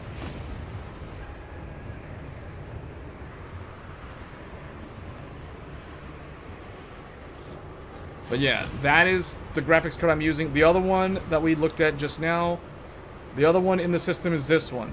And it is the one shown here. It is the Founders Edition 4090. Founders Edition. This is the exact one in the PC. It has been featured in several of my videos on the channel in the past. I don't think I've ever shown the AMD Radeon Pro, but these are the two GPUs that are used with my Threadripper system.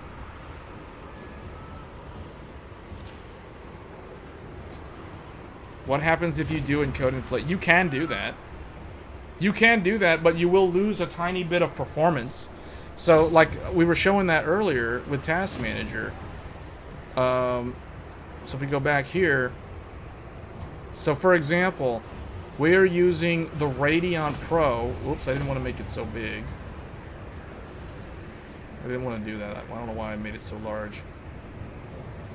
Anyway. So you guys can see right here, we are encoding the game. Video codec engine. This is the Radeon card using the AV1 encoder to send the stream footage to the internet, specifically to YouTube, so you guys can watch the stream. Now, the NVIDIA graphics card, the 4090, can also do that. The only drawback of doing both the game, the 3D game, plus the video on the exact same GPU is I will lose a small percentage of performance in the game if I use the NVIDIA to do both functions. Therefore, by offloading the encoding to the Radeon graphics card, I do not lose any performance on the 4090 when I'm playing the game. That is the main reason why I utilize dual GPUs, and this is one example of why a Threadripper system is superior for content creation, because it gives you the flexibility to do this. There are very few motherboards in the consumer space, whether they be X870E or Z890, for example. There are very few of those motherboards that can actually support multi-GPU with the decent amount of lanes. So, case in point, because Threadripper has so many lanes, I can run 2 graphics cards or more, and my 4090 still runs at full 16 lanes of bandwidth. If I were to do this on a Ryzen, like a 9800X3D system, for example, or on an Intel Core Ultra or Intel 13 or 14 Gen or any of those older CPUs, if I was to do this exact same setup, right now my 4090 would be only running at 8 lanes of bandwidth because of the dreaded GPU lane sharing. With Threadripper, there is no such thing as GPU lane sharing. It has so much abundance of bandwidth that it has near infinite potential in terms of the lane count. Therefore, I can run 4090. I could run another 4090 and this Radeon card, and all of them would still be at full bandwidth all the time. See, so that is why Threadripper is a true high-end desktop, and Ryzen and Intel Core are just mainstream, you know, regular run-of-the-mill desktop PCs. They're like one step above like laptop, as far as I'm concerned. And then Threadripper is like above them. And then Workstation Threadripper Pro is above Threadripper. And then above Threadripper Pro, you have Epic. And like at that point, you're at server grade hardware. So that is the hierarchy. There's laptop, desktop, Threadripper, Threadripper Pro, Epic. It's like that. That is how the tier list or the ranking system works for CPUs.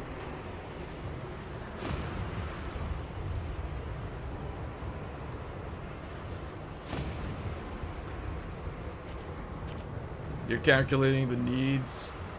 So on Ryzen, it would be 8.8. Yes, correct. Yeah, because see, the motherboard that I'm using is super duper high end. I didn't even talk about the motherboard, but now we're just repeating what I talked about in a previous live stream. But now we're going to go ahead and show the motherboard. So this is the motherboard. And I've shown this before, but for those that are new to the channel and are trying to understand, man, I have to keep on. I'm probably going to have to make like a new one of these little screens. Anyway. This is the motherboard. This is the Asus Pro WS. WS stands for Workstation. TRX 50. That's the socket. Sage. This is a Sage motherboard. Sage Wi-Fi. This isn't even an ATX motherboard. It's not ATX. It's not even eATX. No, this is CEB. CEB is almost like server grade classification, which is what this is. This is a workstation motherboard with tons and tons of connectivity. So this is, they call it a workstation wonderland. This is what I'm using. This is what we're using to stream on, guys. Like, this is it. So, I mean, because you're like, how am I doing all this with all these PCIe devices and stuff? Well, check it out. We have dual, and I think, okay, I'm not in the way. Dual X16 PCIe Gen 5. Gen 5. That means this motherboard can run dual RTX 5090s at both of them, maintaining full 16 Gen 5 lanes all the time, no compromise. Then we have an X8 slot down here of PCI Gen 5 X8. This is where the Radeon Workstation graphics card is plugged in. So I've got 4090 plugged in up here, and because that card is a thick graphics card, unfortunately it covers up the second slot, so I can't use that one. Then down here on the third slot, I have 8 lanes to my Radeon Professional graphics card for encoding the live stream. This is an X8 slot, and the Radeon card is only an X8 card. As we can see right here, or wherever it is, where is the PCIe X8? Interface type, blah, blah, blah. Right here. PCIe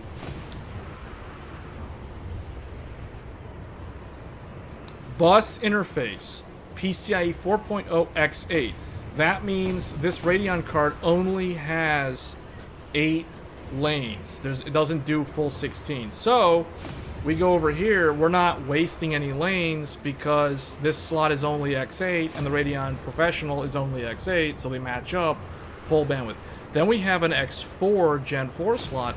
this is where I have the Asus USB 4 PCIe add-in card. So I have dual USB 4 ports on this motherboard via the Asus add-in card. So there's a YouTube video on the channel showing exactly how to set that up. So if you guys want to see this, if you want to see a video on my channel featuring this motherboard, all these slots, the 4090, the W7500, check out the video on the channel. Just type in my channel, search for, you know, like Game Tech Reviews, Asus USB 4, and you should find it. So that shows exactly what this looks like in person.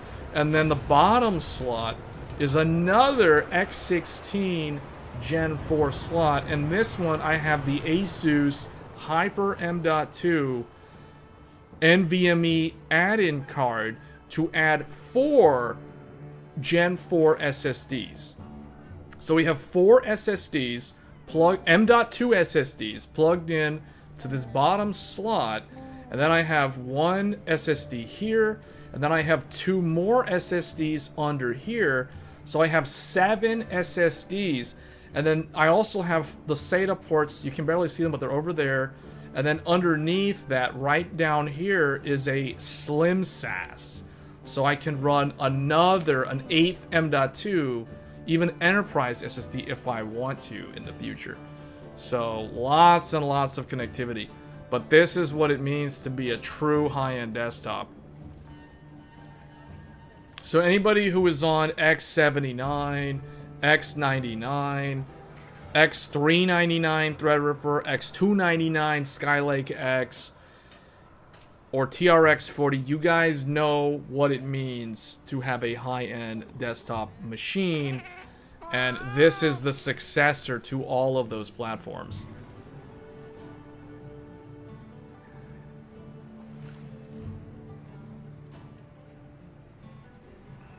Is the Radeon Pro W7500 good enough streaming? But yeah, it's totally good for that stuff. It's also professional. It doesn't use... Okay, the So this GPU, you can either... You have a choice. You can either install the Radeon gaming drivers, like any Radeon gamer card, or this card gives you access to the Radeon professional drivers, which are not the red type. So if you're familiar with AMD's drivers, the Radeon gamer drivers are the red themed, so that's aka the red team. And then if you're going professional drivers, that's the Radeon blue drivers. You know, like Goku Super Saiyan Blue. The Pro uses Radeon blue. The gaming cards use the Radeon red. So this one can do dual function. You can either do red, or you can either do blue. It supports either one. You just have to choose one. You can't run both of them simultaneously. You have to pick and choose. But it lets you install either the consumer red Radeon or the professional blue Radeon. So in my case, I'm running the professional blue Radeon drivers on here. So yeah, this is like a super high-end board. Check out that VRM. That's a real VRM. That's a real VRM. This motherboard supports dual power supplies. You can connect 2 power supplies to this motherboard for full uptime, dependability, and redundancy. So that's another sign that this is a derivative of a true, like a workstation class, or almost even leaning into the enterprise realm.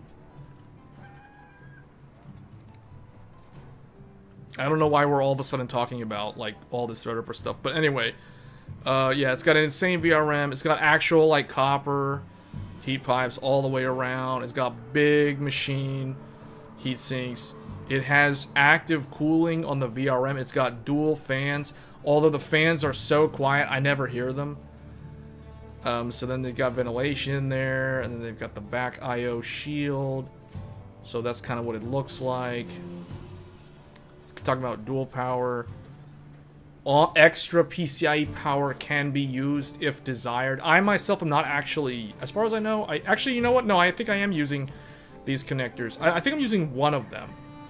But anyway, it allows you to add another 6 PCIe or 8 PCIe pin for extra power delivery, especially if you're running multiple graphics cards. So for example, if somebody was running dual RTX 4090s or 3090 Ti's or whatever, or dual 7900 XTX cards in here, or maybe even 3 graphics cards, you would definitely want to connect these for extra power to the motherboard.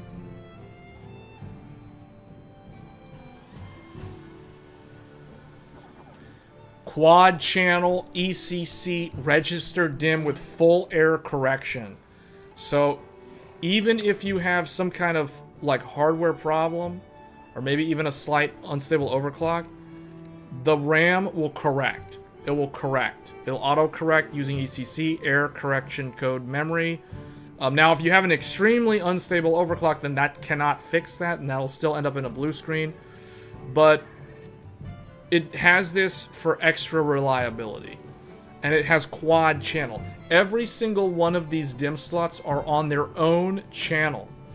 Unlike Ryzen and Intel desktops, where if you have 4 DIMM motherboards, you have A1, A2, B1, B2. So you have 2 channels. You have A channel and you have B channel, and you can put up to 2 sticks on each channel.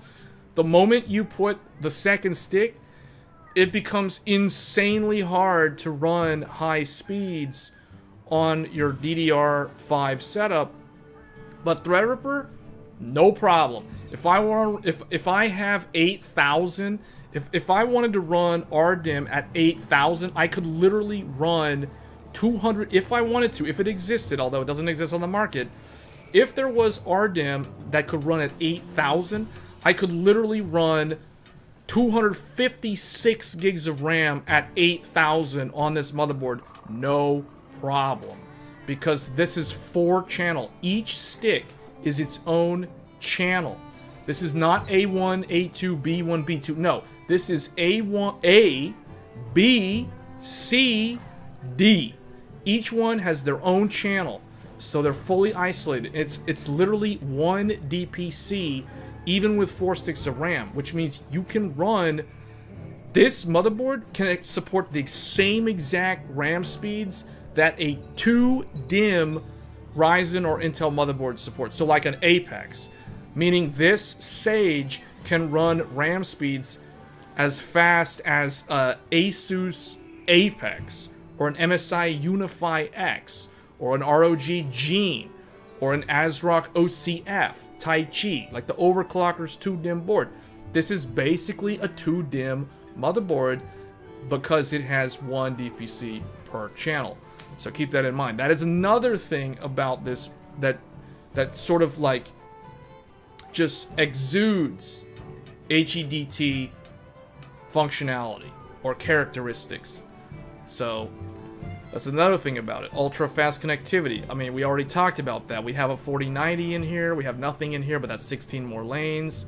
That's doing nothing. The clear CMOS is very easy to get to, or I guess the RTC battery is very easy to get to.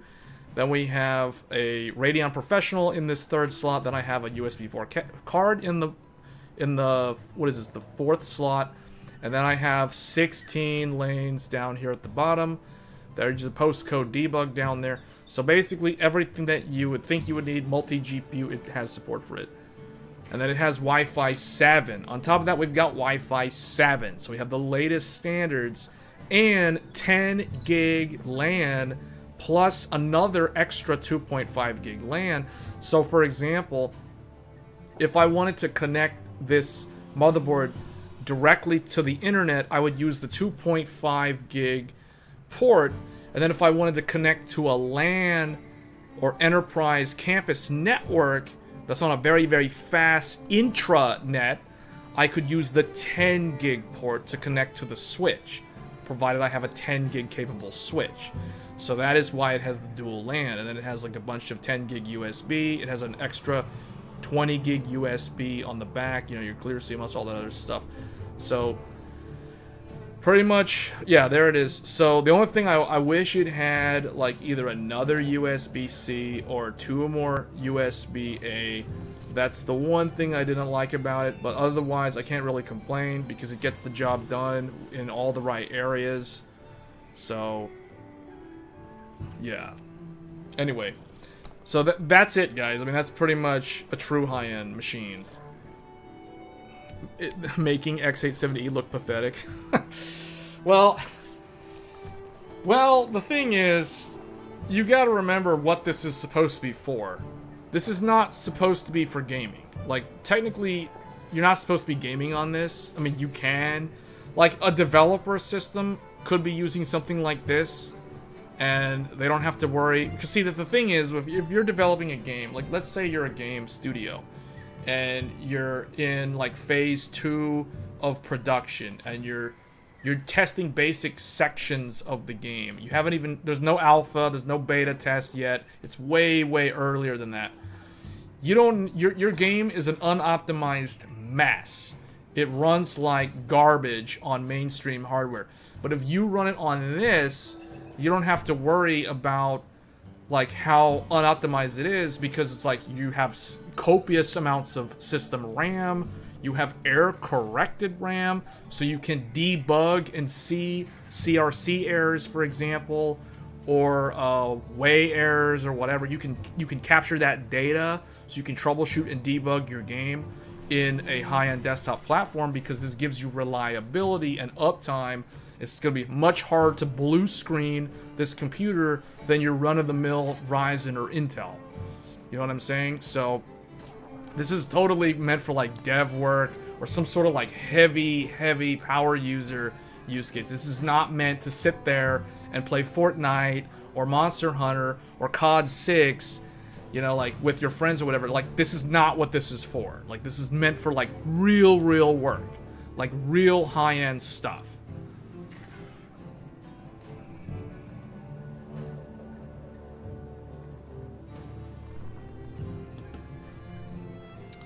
No, why would you have any problems? You're planning to stream and game on the PC? No, like, why would you have any problems? Like, that's what we're doing. What I'm doing on this isn't even, like, really stressing the CPU out. It's, like, barely doing anything. Like, half of the CPU is not even awake. It's, like, not even doing anything. When we looked at it earlier. So, yeah, that's, but yeah, that's Threadripper, guys. Like, that's, I wanted you guys to see this because I want this audience to understand what a true high-end desktop is. So there's no more of this bickering like, oh, you know, Intel's trash, you know, Zen 5%, Intel minus 2.85% or whatever.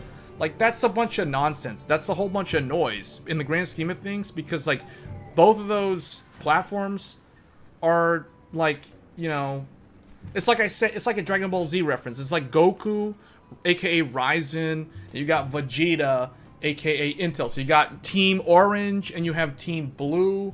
So Goku and Vegeta, you know, like they're just kind of like battling out like rivals. But see, now up here with like Threadripper, you've got like Beerus and Weiss and all the like gods and stuff. Like, it's like, okay, yeah, you know, those guys can do whatever they want. They're like little ants compared to this in the grand scheme of things. So the only issue is with the lane sharing. But the lane sharing, see, the lane sharing isn't really a big deal if you're running a PCI Gen 5 graphics card. So obviously there's no Gen 5 GPU right now until next year. But once those GPUs come out, the lane sharing is not really going to be that much of a, it's not going to be that big of a deal, guys. Like, there's ways to avoid the lane sharing depending on the motherboard. And even if you buy a motherboard that has lane sharing, like for example, in my case, I got the Hero, right? Like the Hero has lane sharing, but I have that PC fully loaded and I'm not doing any lane sharing because I know how to avoid the lane sharing. So let's look at that one for an instance here, or for a sec. Like, what happened here? Oh, I accidentally pressed F11 because my Xbox controller is on top of my keyboard. X870 Hero. So this motherboard has the dreaded lane sharing, but you could still do 4 SSDs without any lane sharing. And I literally have a YouTube video showing how to do that. So I'm running this one. Well, actually, let's go to the gallery. Does it have a picture of the... No, it doesn't. Okay, so there are 1, 2, 3, 4, 5. There's 5 M.2 slots plus the slim SAS. So that means the total M.2 that you can do on this is 6 M.2 drives. But that will mean that you have lane sharing. So if you avoid lane sharing, you can do 4 M.2s. You can still achieve 4 M.2s, which is pretty much the standard for most of these motherboards without any lane sharing. And how do we do that? You use the top one, you use this bottom one, you use the one on the right side above the CMOS battery, and you use slim SAS with the adapter. And that's your 4th SSD. And that's how I was able to get, you know, like 4 M.2s with no lane sharing. So there's workarounds. There's ways to avoid it, regardless of what motherboard you end up with. Unless you get an ASRock, therefore you avoid all of the lane sharing, regardless of motherboard. And if you go with certain MSI motherboards, specifically the MSI Tomahawk or the MSI Godlike, those two also avoid... There's no way for them to do lane sharing because they have nothing else connected to the lanes that go to the graphics card. So other than those two from MSI and... Oh, the Gigabyte Aorus Extreme AI Top that we talked about yesterday on Tech Thursdays, and then obviously the ASRock motherboards. Those literally don't have any lane sharing with the GPU. But even the ones that do, like for instance the Hero from Asus, there are still ways to avoid the lane sharing. You just have to truly understand like what the motherboard offers and just work within the constraints. Or get 4TB M.2 SSD. Yeah, you could do that too, but I mean I'm using a 4TB M.2 and I'm still running 4 SSDs on the Hero. So it's like, yeah, you can always go with a higher capacity drive, but you know, that's gonna be even more expensive. So eventually that drive will get filled, and then you're gonna have to add another one. I mean, that's usually how it goes, unless you delete games and reinstall games. But I typically never uninstall any of my games. I usually just carry all of them on the SSDs.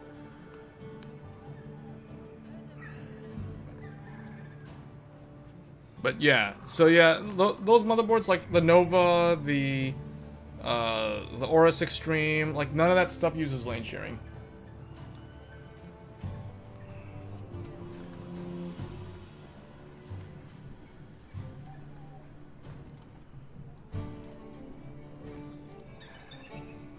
Switch to online mode due to player inactivity. Oh, they kicked me out of the session because I wasn't doing anything.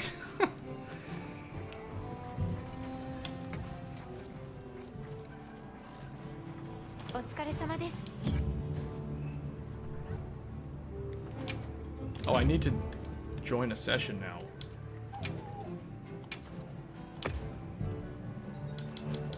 Man, are they? Is there a reason why they're loading these up to 79 people? Although this one has 89. Just go to this veteran one that has 28 people.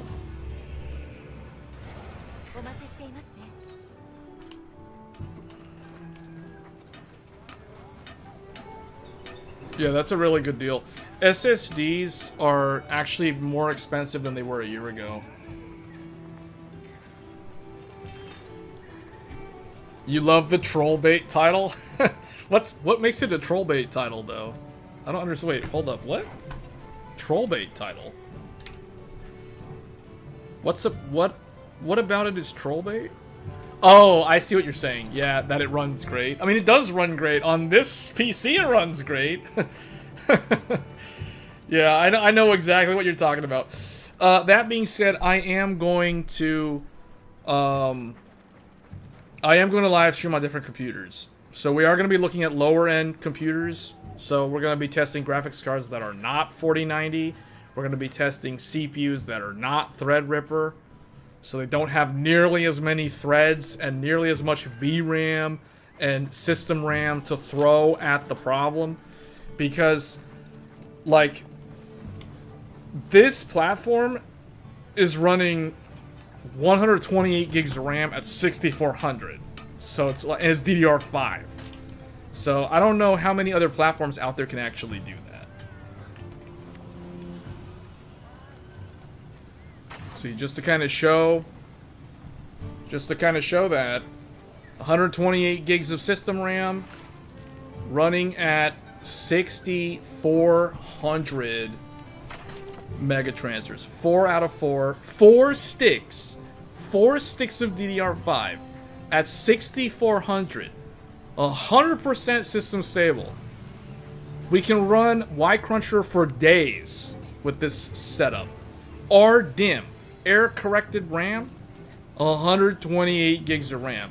So, if the game is an unoptimized mess, this Threadripper system literally doesn't care, because it has so much RAM that it'll just throw more RAM at it. Even if there's a memory leak, it'll just have it so much RAM it doesn't care. And then the cores, it literally doesn't care. It literally doesn't care.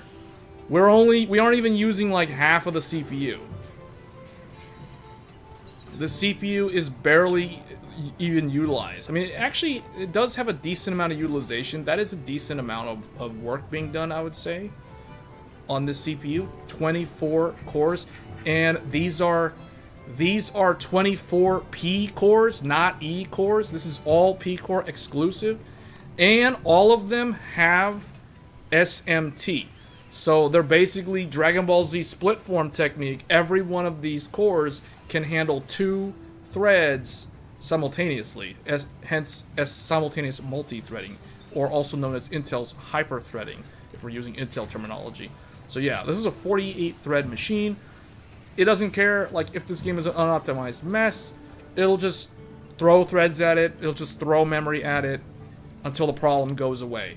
And then to seal the deal, RTX 4090. We'll just 4090 it, and it's good. 4090, we're good. I mean, that's it. It solves all the GPU problems. So yeah, that's one way to play games that you don't really... It's questionable how they'll actually run prior to release. But if Dragon's Dogma 2 was any indicator of like how this game would run, I feel like this was kind of a good warning that this game would be hard to run for a lot of people. So anyway, but yeah, this game runs really, really good. Like, if you just can throw hardware at the problem, you will get a good result. I would say this. Reg44, thanks for the sub. If this computer ran this game like garbage, then I would blame the developers, because then it's on them. Because meaning, if you can't throw hardware at a problem to make the problem go away, then there's a serious issue with the actual application, in this case, the game. So the fact that we're able to run the game totally fine, despite what a whole bunch of other people on Steam forums are complaining about, you know, that kind of points the problem to the people that are complaining rather than the problem being with the actual developers. So if every computer across the board, doesn't matter how low-end, high-end it is, ran this game like garbage, then the developers would have a problem. But because it's only people with like 4-year-old, 5-year-old, 6-year-old computers, or worse, gaming laptops, I don't think there's anything wrong with the developers, as far as I'm concerned. As far as I'm concerned, the game runs as intended, and there isn't going to be any changes. There is really going to be no changes. Because I was reading through the Steam forums earlier today, about here. I don't know. Like, should we go through that? I don't know if we should go there, but let me see. Let me go there real quick, just to kind of look and see what people are saying. Steam, Monster Hunter Wilds. So if we go to the Steam page, Monster Hunter Wilds, we go to the discussions, view discussions. Okay, let's take a look at this briefly. And here it is. Okay. Let's take a look at what people are saying about Monster Hunter Wilds. Okay. Monster Hunter Wilds. Okay, well, we're not gonna go there. Worst controls of any game I've ever played. Crashing. Crashing. Crashing. Is the beta crashing for other people too? I mean, okay, maybe they are running into getting disconnected from the session, because that did happen to me, but the game didn't crash. I got disconnected from the server because the server timed out. So that's not a crash. So I don't know. I mean, it's kind of vague what they mean by crashing. All right, let's see. Let's open this up to like 50. Okay.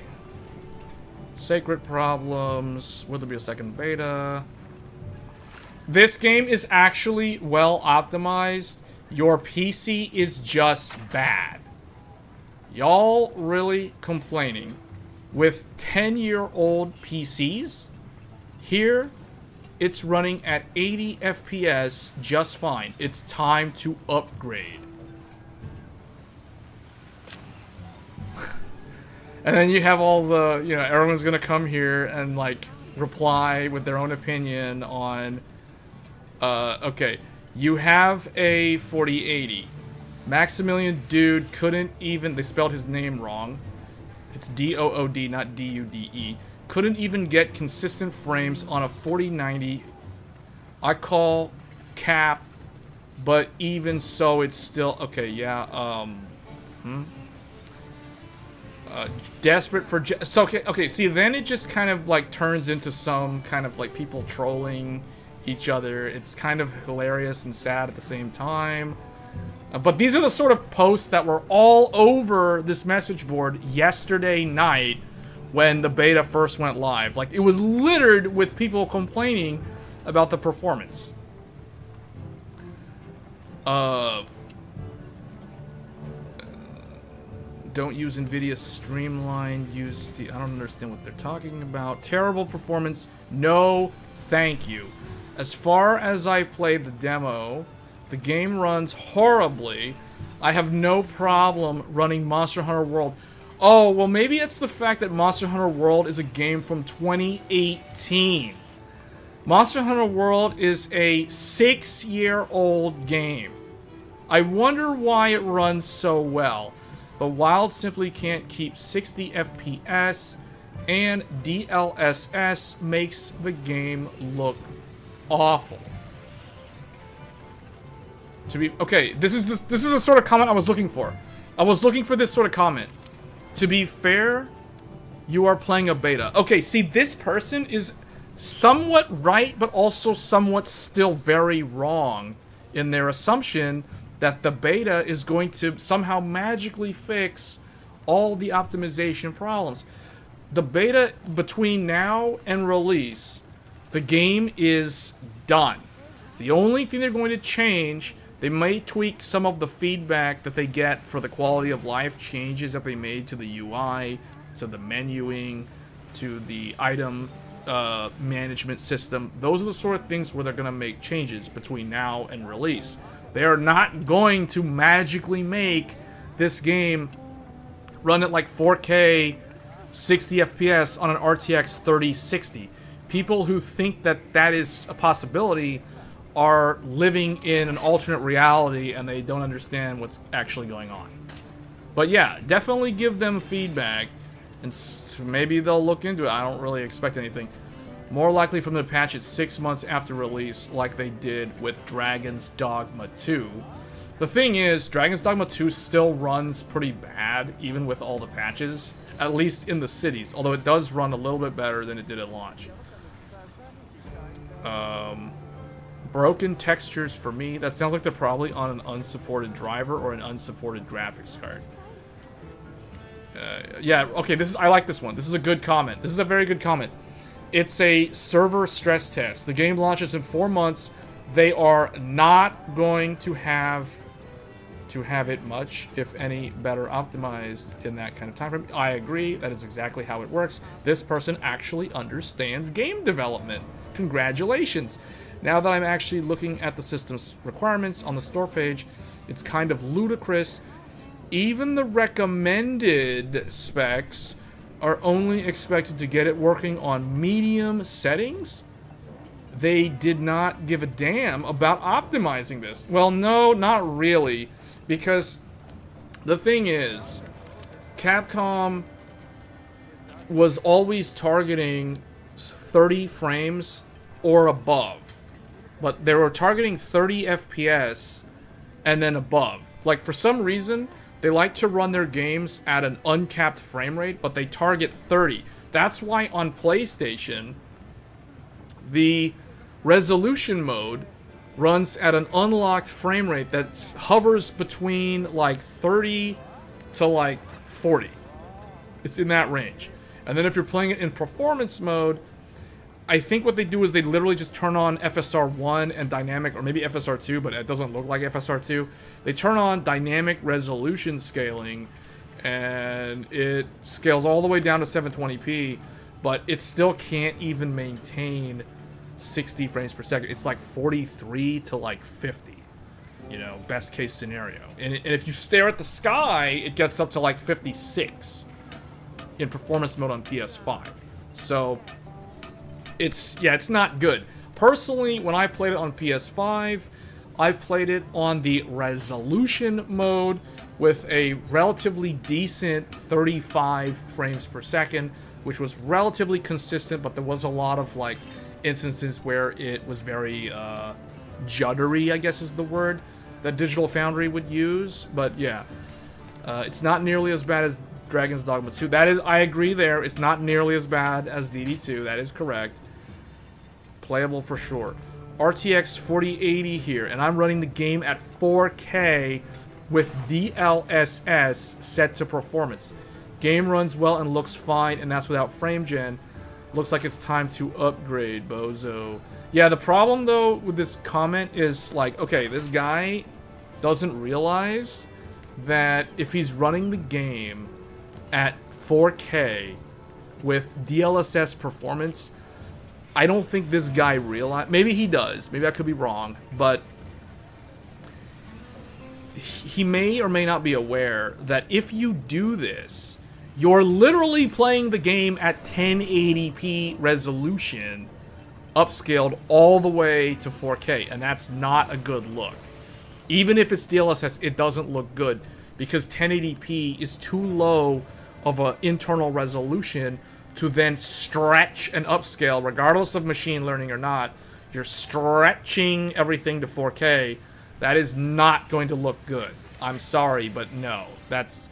I mean, yeah, it's okay. The 4080, basically this comment reads, 4080 here, and I'm running the game at 1080p. Game runs well and looks fine, and that's without frame gen. Okay, yeah, because it's a 4080 running the game at 1080p. Okay.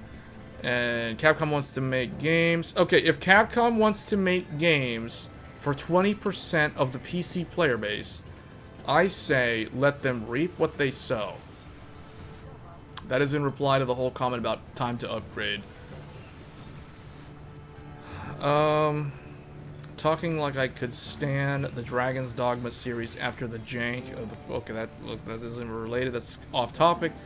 Yeah, if you have a 80 or 90 card, you guys don't need to tell us. Of course, it's run well. It's run well. It is run well. It is run well. Okay, I don't know what that means, but okay, that's whatever. For how the game looks, ... I'd expect double the frames. So many other games exist that came out years ago that look better and have more going on and get way better performance and don't even have DLSS. This guy needs to use a comma. That was hard to read out loud. People like that guy are the cancer to PC gaming and modern game dev. Sounds like you need to upgrade your PC. Not sure why you expect a new game like Wilds be the same hardware requirement as a 7 years old game like World. Okay, World is technically... I mean, it's almost 7 years old if you're talking about the PlayStation 4 version. Okay, and then there's a lot of replies. Lot of replies, man. This is fantastic. This is fantastic. Fix FSR3 frame gen. It's so heartbroken. Please just fix it. It would be even better if you upgrade it to 3.1, but I have no faith in you to do that. Alright, hold on a second. I gotta check this. I gotta fact check this guy. He's saying it's not FSR 3.1. Let's open the menu. What version of FSR is this? This has... Okay, he's right. It uses AMD FSR 3.0.3. This is the version that it has. So, just to show people. So, it's FSR 3.0.3. And the thing about this, if you want to run frame gen, because I saw a lot of people in the comments also saying, well, in the Steam forum yesterday, they were talking about, like, how do you turn on frame gen? I don't have the option to turn on frame gen. Well, either their graphics card is either too old, it's unsupported, it's usually an old NVIDIA card, and they're trying to figure out how to get FSR frame gen to run on their ancient GeForce card, their GTX. And it's like, yeah, they can, but it literally says here, in yellow, if you've enabled hardware accelerated GPU scheduling in your OS, selecting this setting will allow you to enable frame gen. So they probably either don't have Windows updated to a level where hardware accelerated GPU scheduling is available to them, or they're on like an older card, whether it's AMD or NVIDIA, that just doesn't support the frame gen. Now I'm really curious. Can an Intel Arc A770 run FSR 3 frame generation? Can it actually do that? Because I know the NVIDIA cards can do it. Obviously the AMD cards can do it. Can the Intel cards do that? Because they've also got, let's see, we have Intel XESS 1.3, and then of course there's like no upscaling for full native resolution. So at 4K with everything on Ultra, this game uses 8.47 gigabytes of VRAM. So it uses more than 8 gigs, but again, this is at 4K resolution. So that is pretty substantial. Well, that's not terrible actually for a 4K resolution.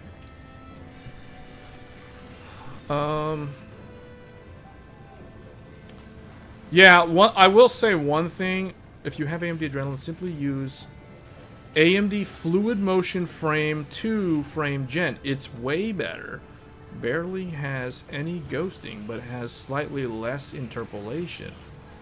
That's a good idea, man. I'm totally gonna try this comment by the super real Ryan Nosling. I'm gonna try that because I tested frame gen on the 7900 XTX, and we will do this tomorrow on tomorrow's live stream. We will be live streaming this game again on a Radeon graphics card. It'll either be with a 9950X or Intel's new Core Ultra CPU. But in any case, I already tested FrameGen, the FSR3 FrameGen, and yeah, it has a lot of ghosting. The DLSS FrameGen does have ghosting, but it is far less noticeable than on the FSR version. So I agree with these guys, but this is an interesting thought or interesting idea. Instead of using FrameGen, go and use fluid motion frames in the Radeon Adrenaline. That is a good idea. I am going to note this down because that is a good idea. Also, they can add FSR 3.1 with decoupled FrameGen to enable FrameGen for all pre-RTX 40 users, AMD Radeon users, and Intel Arc users. Are they saying that you need FSR 3.1 to run FrameGen on older graphics cards?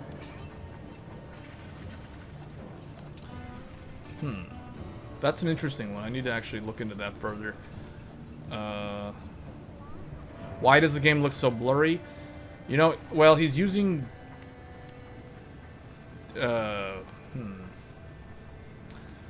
At ultra settings and using DLAA, it looks... No, see, the thing is... Has this person ever played... I guess they played World? If they played Rise, this looks a lot better than Rise. But I do kind of... There is a general consensus from a lot of people that play the franchise that Monster Hunter Wilds doesn't look as good as they expected it to, aside from the cutscenes. And I tend to agree with that opinion because the other day, I fired up the game on the PlayStation 5. And then I fired up the Monster Hunter World, the older game, on the PC side by side, and I looked at them and I was thinking, you know what? Wilds doesn't actually look that much better than World, although I was comparing PS5 Wilds to PC World, and World tended to have a more deeper color palette, but that could be more of like an art choice or a visual decision compared to, you know, oh, this game is newer, this game is older, but why does the newer game not look so good?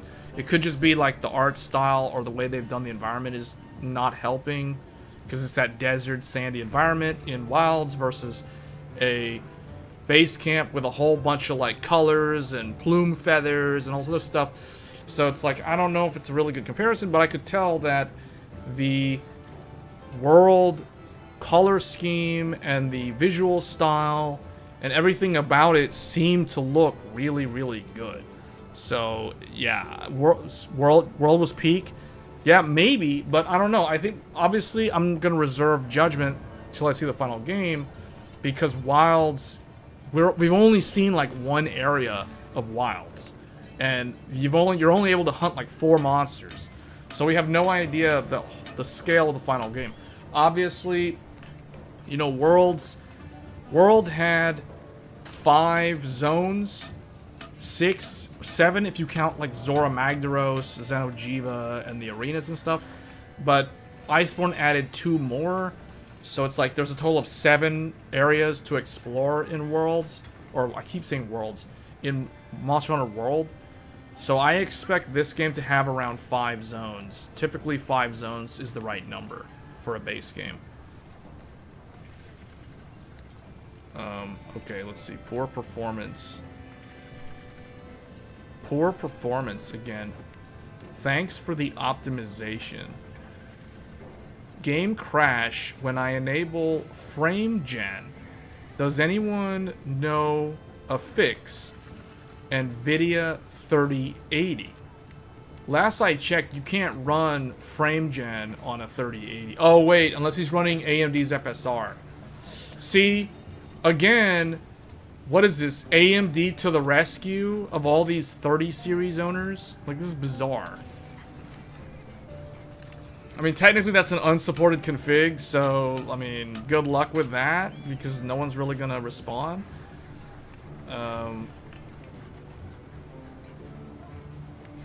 What is this? Thanks for the optimization. Thanks for the terrible optimization, guys. I won't need to turn on the heat this winter. Okay, I don't understand what this is even about. Like, that is a weird comment. I am completely confused. I don't understand that. I really don't understand that. We already looked at that one. Please put de novo in this game.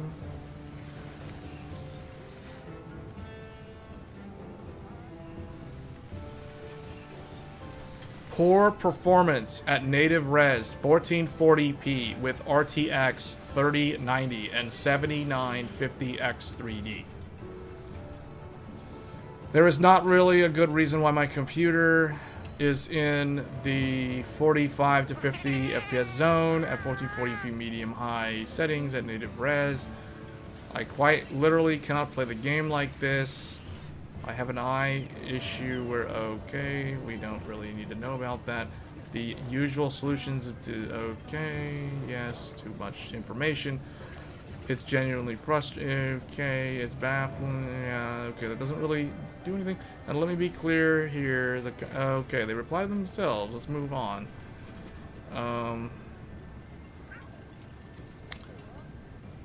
So you can see, like, there's a bunch of people complaining about the performance of the game.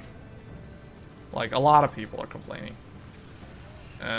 Some of them are probably relevant complaints. Most of them, from what I've looked through, doesn't look like relevant complaints. Yeah, AMD frame gen crashed when I tried it on my 48 or my 3080. Just gotta upgrade. Okay, so you tried it on there? Yeah, I tried frame gen on the 7900 XTX. It worked fine. I was toggling it on and off. You know what? Let's try something here. Speaking of that, let's see if I can duplicate the problem. AMD FSR 3. And let's turn on, let's see if I can get the game to crash. Turn on frame gen. Whoa. Frame gen. This is the FSR frame gen. It didn't crash. AMD FSR 3 with frame gen enabled. Let's do AMD native AA. I actually like AMD's native AA. I actually kind of like it because it has a sharpness thing here. I like 0.6 on this game for native AA. But the problem, here's the thing with AMD's FSR. There is a problem with it. So this is something that the developers can fix, though. So check this out. With AMD FSR 3, look at the characters. I don't know if it's going to show up on the stream. Hold on. Okay, look. Pay attention to the saxophone, aka the hunting horn, on her back. Look at how there's like a jittery ghosting. Almost like a ghosting after image. Look at that. Look at that hunting horn. It manifests as some kind of like ghosting effect. Look at that. It's like there's music playing. It's like it's actually vibrating. It's resonating right there. See that? That I noticed that on the 7900 XTX when I tested it last night with my 9950X. I noticed that immediately, this ghosting, and I was like, wait a minute, whoa, this is weird. So that can be fixed. That can definitely be fixed. So, but see, that is the sort of thing that can be fixed. Making the game run at 4K on a 3060 cannot be fixed because that is a hardware limitation. That is not a software issue. This ghosting with FSR 3 frame gen is a thing that can be fixed in the final release. And I'm pretty sure that will get addressed. Let's go back to NVIDIA. Well, first, let's turn this off. So we've disabled the frame gen, and sure enough, you can see it went away. And then we go to DL. Actually, let's do well, no, let's do Intel. Intel XESS. And of course there's no frame gen, so we won't see any weird behavior with the game, so that's fine. Let's do native. Alright, this is native. And they also have like a... I think TAA actually looks better. Oh no, TAA is not considered ultra, huh? Ultra? They say FXAA is considered the ultra preset? Okay. So this is... What did I do? I turned off the thing? Okay, yeah, this is no upscale. This is no upscale. And so this is native 4K.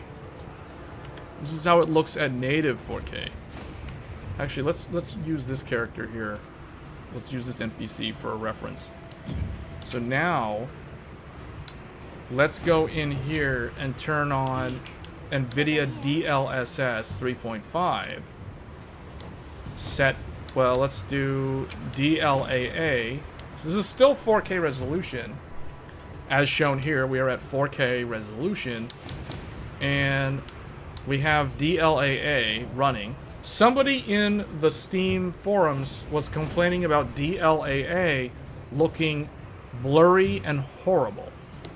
So let's see if that's true. This doesn't look bad to me. He's reading a book.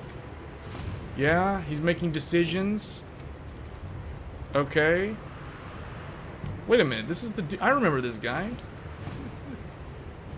This guy was the guy from World, wasn't he? They literally put the same people from World in here?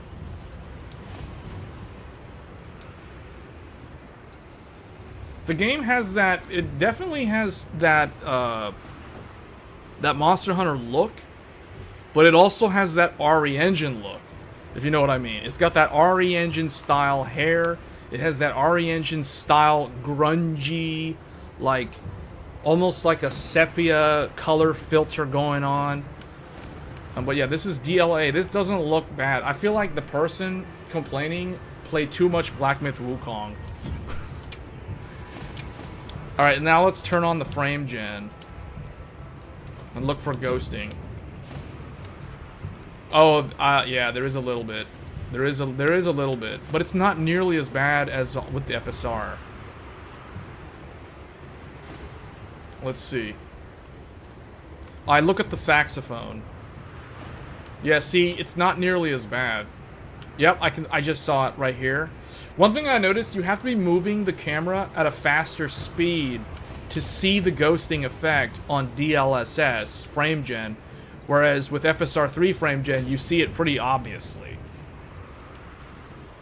You didn't see any ghosting? Well, here, let's go back to the AMD. I saw it with my XTX, and I'm seeing it with this 4090. So it's definitely, here, set this to DLAA. I don't know why it keeps wanting to focus it to, or default it to quality. Okay. We're running native AA at 4K, and we have frame gen turned on. See, okay, see that? Look at that. Whoa. Look at the top of the saxophone. Look at how it's juddering. See that? It's like it's phasing in and out. Look at that. Look at the saxophone. It's like it's vibrating. See that? That is the ghosting that people are talking about with the frame gen on FSR3. So yeah, AMD, or not, I don't know if AMD, I think Capcom has to fix that. Like, that's something that, look at the hands. Look at the arms. Look at like around the arms and stuff.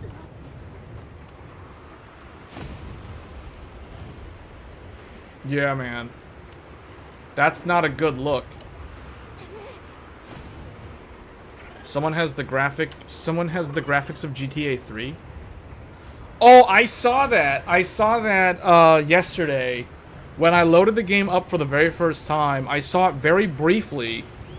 The textures had to load in on the map.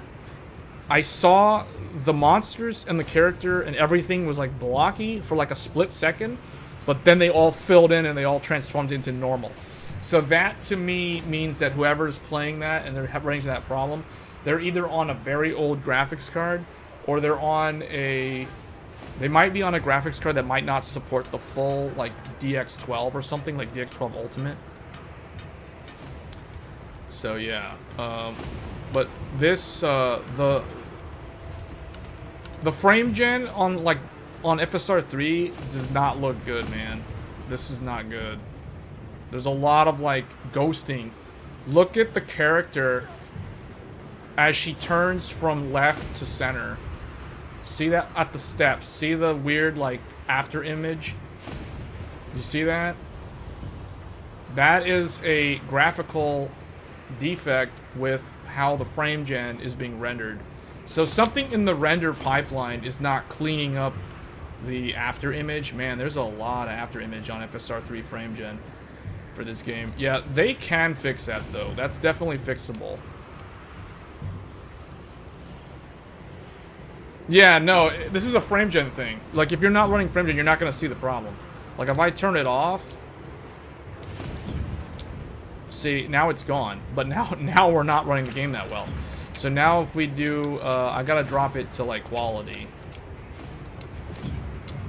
See, now, okay, see, now it's basically running the same.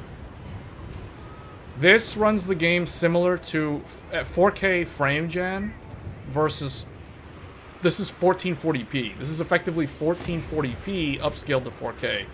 And yeah, yeah, you're not gonna see any ghosting with this. Ghosting is only happening with frame gen. It's a frame gen bug. But that is something that they can fix between now and release. They can definitely fix that.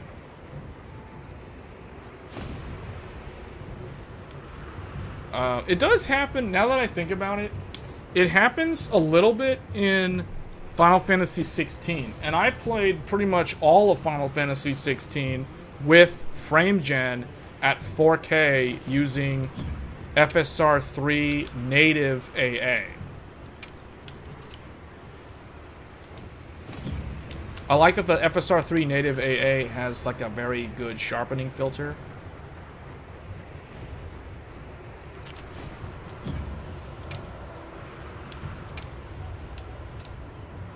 Yeah, frame gen. But yeah, the game's not crashing for me. So I don't know, and this is on an nvidia card running AMD's FSR 3. This is 40 series though, not 30 series. So there probably is some bug with 30 series. And this is the thing, guys. This is what I said before.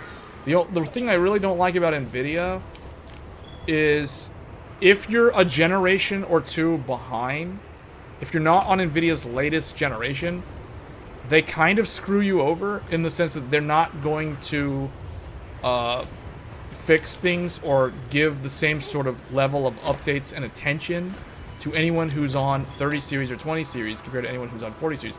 That is another thing that they do to try to incentivize you to upgrade and spend more money.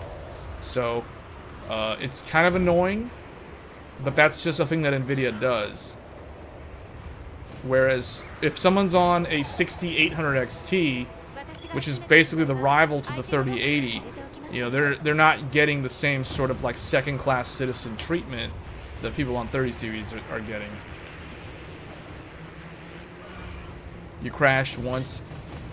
Did you actually crash though? Because I have not had the game crash at all. The only thing that has happened to me, and it happened earlier on this stream, was I got disconnected from a session and they weren't able to reconnect me, so I basically had to like exit out of the game and reconnect. Like I couldn't get into the session again. It didn't transfer me over, so the game just kind of like sat there with no notification of it connecting or anything. I mean, I was in a session, I was in the middle of a fight, and the game looked like it froze, but what happened in reality was I got disconnected from the server. The server like messed up or something, and then I had to like restart the game. That's the only issue that I've seen happen. I have not had the game crash on me once. The same thing happened to me on PS5. It happened to me once on PS5, and it happened to me twice on PC. It happened once while we were live just now with the 4090, and it happened yesterday night when I was testing it with the 7900 XTX. Oh, it showed you the crash report thingy? Okay, then yeah, then that's a real crash. That's a real crash. See, I never saw that. Not once have I ever seen the, like, submit the bug report crash thing. No, I never saw that. Yeah, this FSR3 frame gen, it's the ghosting on the, like, look at the feet, man. It's like some kind of weird, okay, let's see. Yeah, man, this is some, like, weird, look at that ghosting going on.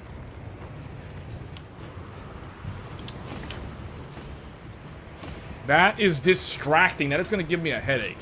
I cannot play the game like that. Alright, turn that off. Alright, let's try quality. No frame gen. This is the other way I play my games. I typically either play with frame gen. If it's a good implementation of frame gen, I'm open to using that. Otherwise, if it's a bad implementation, like in this game, I use quality, which basically means 1440p upscaled to 4K resolution. So that's typically how I play a lot of these games. So yeah, now we no longer have the weird ghosting, and it's basically no different from anyone playing the game at 1440p. And yeah, this feels, yeah, this is good. This is good. Now in here, we're tending to see the frame times be worse because we are with a lot of players on the screen, so there's going to be a CPU bottleneck there. So we get out of the base camp, and out here, it's very, very smooth. Ooh, the weather change just in time. Yeah, this is actually really playable. This is really good. Yes, I capped my frame rate. I capped it to 120 frames per second. The monitor is a 144 hertz monitor. So I could technically do this and avoid tearing. So I could go that, but that's as far as I could go before I see tearing. So yeah, 143. Yeah, this is good. This is totally playable, guys. It's fine. There's no issues with performance. There's no issues with optimization. The game needs to launch just like this. Now, obviously, I'm joking. They do need to fix things. Like, they need to fix that FSR3 frame gen ghosting issue. That's probably, like, one of... That's really the only thing that I've ran into, though, graphics-wise. You turn off the frame cap and G-Sync? What sort of frame rate are you getting, though? Like, when you have it uncapped? How do I do the... Why am I unable to do the evade? I want to do the, like, jump. Like the super dodge.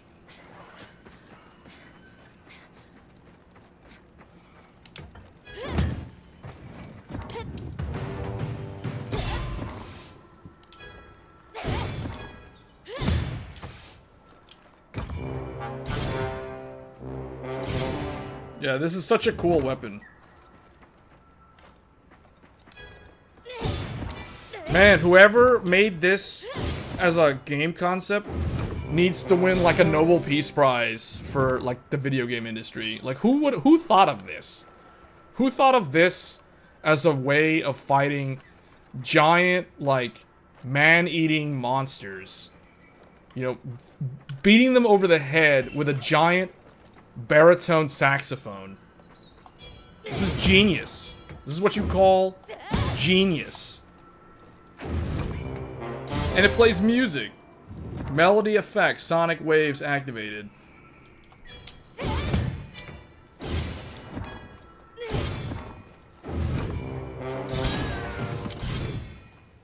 Was that the encore? How did I do that? I just did an encore. Hold on, let's do self-improvement.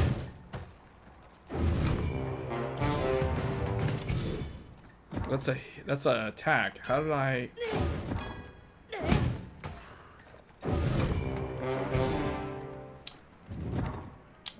I think I'm not timing that correctly.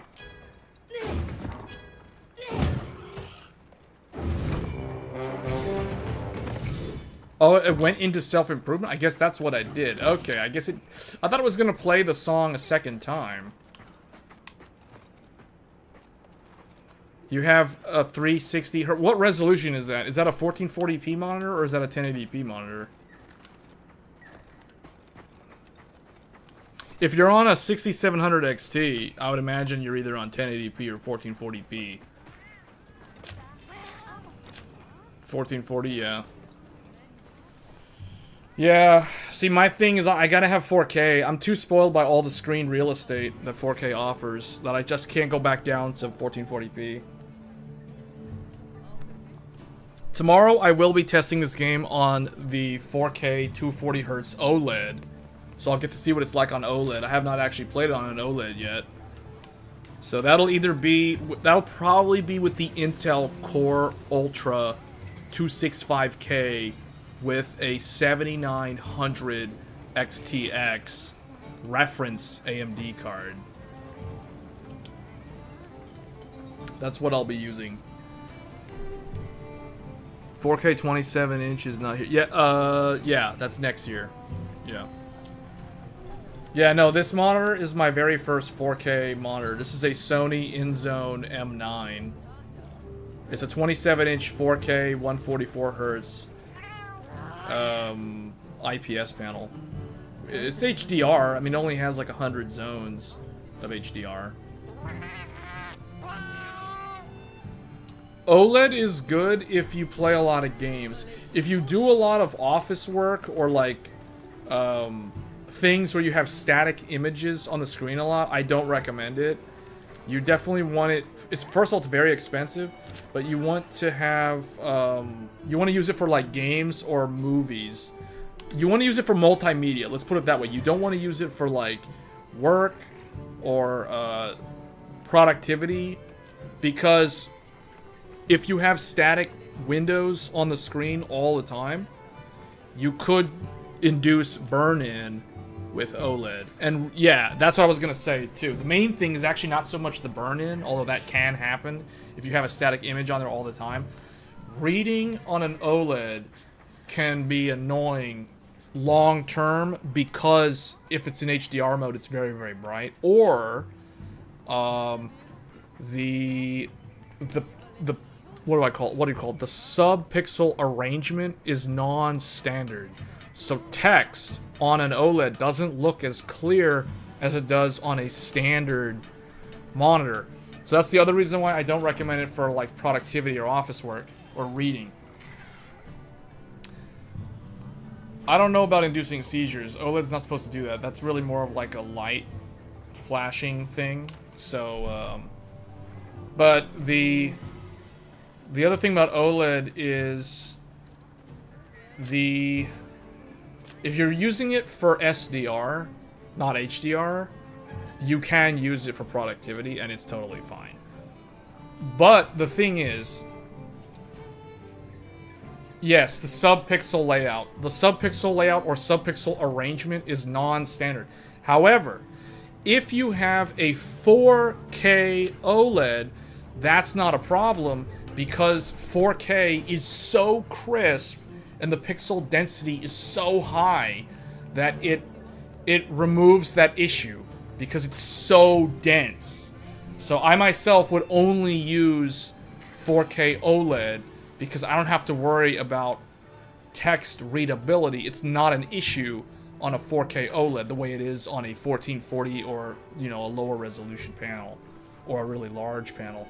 So in my case, I'm using a 32, not right now, but what I will be using tomorrow is an LG Ultra Gear WOLED 240 Hertz 32-inch 4K panel, and that's what I'll be using to play this game tomorrow with the new Intel CPU and AMD's flagship 7900 XTX. That's most likely what I'll be testing it on next. I've already tested it on the 9950X, and it runs totally fine with the XTX GPU. Other than that frame gen ghosting artifact thing that I saw earlier. But yeah, this is fine though. Like, FSR 3 quality looks really good. Like, this looks really good. Now, some people are complaining about the game not looking good in general. I understand what they're talking about, because just looking at this mountainside, or this cliffside, the textures don't look, they don't look that good. You know what I'm saying? Like, they just look kind of, I don't know, overly smooth. But one of the things that we can do here with AMD's Upscaling, we can actually sharpen it. I don't know. What happens if we over sharpen it, though? Like, let's go all the way to, like, 1. Does that make it look better? Or is that just over sharpen it where it looks extremely sharp? See, now the hair on the character looks like, I don't know, like it's so sharp that it looks like there's so much oil or something in the hair. I don't know what it is, but it's like, yeah, there's got to be a way. I'm pretty sure, like, the sharpness maxed out does look a little bit more crisp, but I don't know, man. This looks kind of like, I don't feel like this is doing anything. Let's drop this back to 0.6. I think I had it on 0.6. See, honestly, I don't really notice any difference with this sharpness filter. I tested on a Sapphire Nitro Plus XTX yesterday with a Ryzen 9 9950X. That was basically the Tech Thursdays PC. So after I filmed the live stream, you know, after I ended the stream, the open beta went live, and I immediately jumped into it and started playing it on that PC immediately. I was actually thinking of live streaming, like, after the Tech Thursdays live stream, but I told everybody, you know, like, good night, see you next week. On the next episode of Tech Thursdays, I was like, well, that's going to be kind of weird if I start up another live stream after ending. But anyway, that would have shown the 9950X plus the Sapphire Nitro XTX. But tomorrow we'll be showing the reference XTX with Intel's new Core Ultra CPU. Because that's currently the computer that I have connected to the OLED panel. So, that's what we'll be doing tomorrow. Wrong IPS, has terrible blacks and really bad halo effect.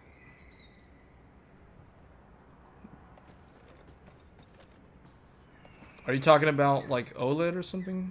Layout is... okay, those are the old comments. Yeah, so... yeah, but this...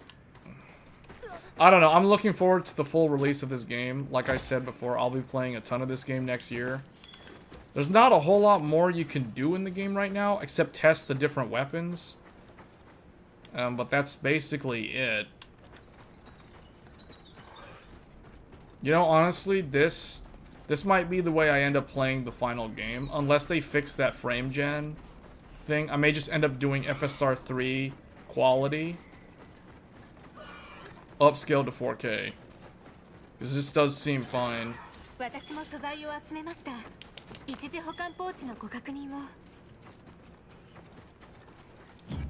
me do one thing here. Let's change this over to DLSS. DLSS. Yeah, see, to me, like when you're playing a fast-paced game like this, I don't really notice a difference. FSR 3 and DLSS both with quality preset. It pretty much looks the same. Like, okay, let me just try to do a static image. So let's do like from this image. This is DLSS. Okay, so let's okay.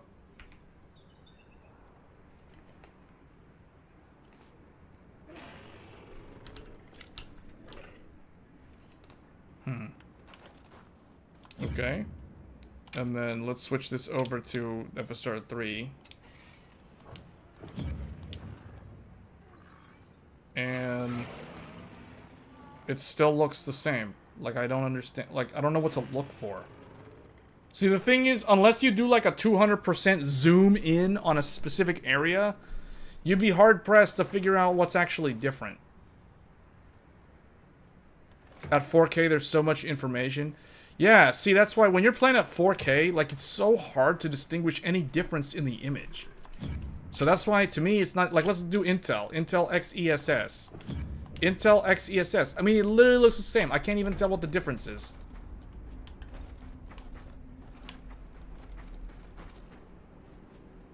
Like, okay, let's do this. Let's do something here. I got an idea.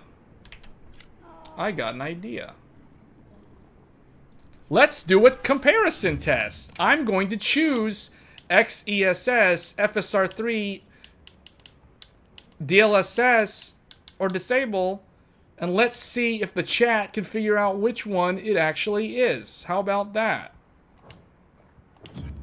Alright, I've made my decision. Let's bring up the game again. That's not the game. Okay, we're back in the game. Which one is it? Which one is it? Let's see if people can figure out which one this is. Let me do a poll, I guess. Start a poll. Which upscaler is in use?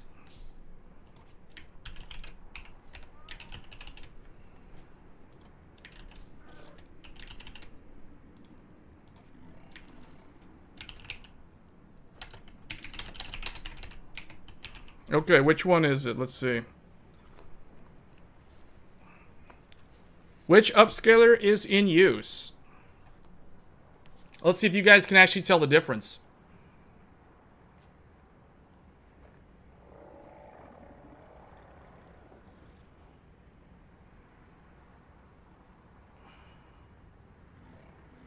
Met says FSR3.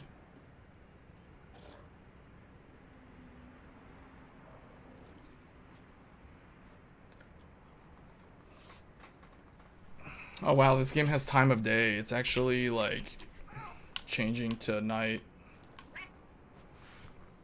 You would pay more for DLAA instead unless AMD manages to catch up with FSR4.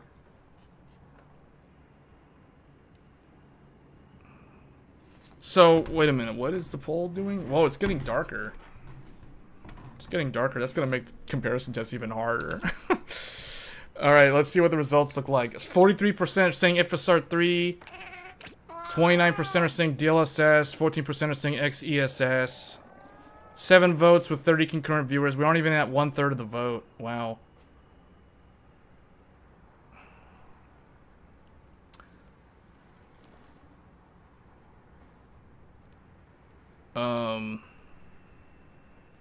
There is actually something that does beat DLSS.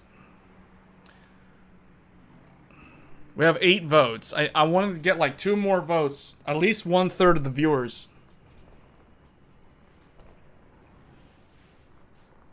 Let's see. Let's see who can get this right. We need 1 more person to vote.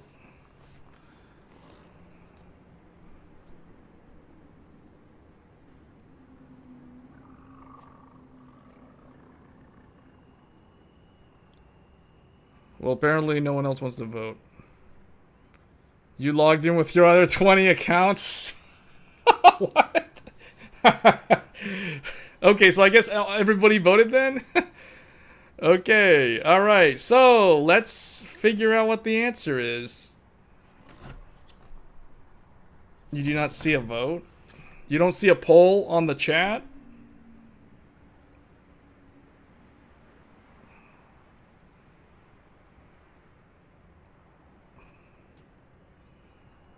You know, I wonder if the people that voted for XESS are trying to like be smart, or if they actually know what they're doing. All right, let's end it. It's 11 people voted. That's good. Okay, well, it's weird. FSR3 and DLSS tied, which is hilarious. Let's see what it is, guys. The answer is no upscaling. None of the above is the correct answer. So congratulations to the 18% of people that chose native resolution, because that one actually is the best image quality. Wow. So that's hilarious. I like it's so funny how FSR3 and DLSS tied, and the correct answer is none of the above.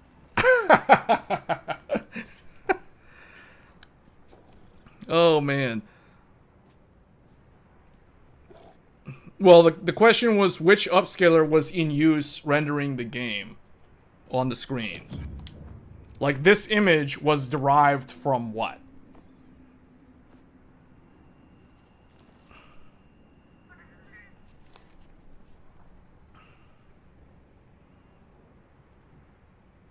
Yeah, it does prove how brainwashed people are. Because, I mean, the reality is native resolution is the best. Objectively speaking, native resolution is the best because that captures the artist's initial intent and their initial design in its true original form.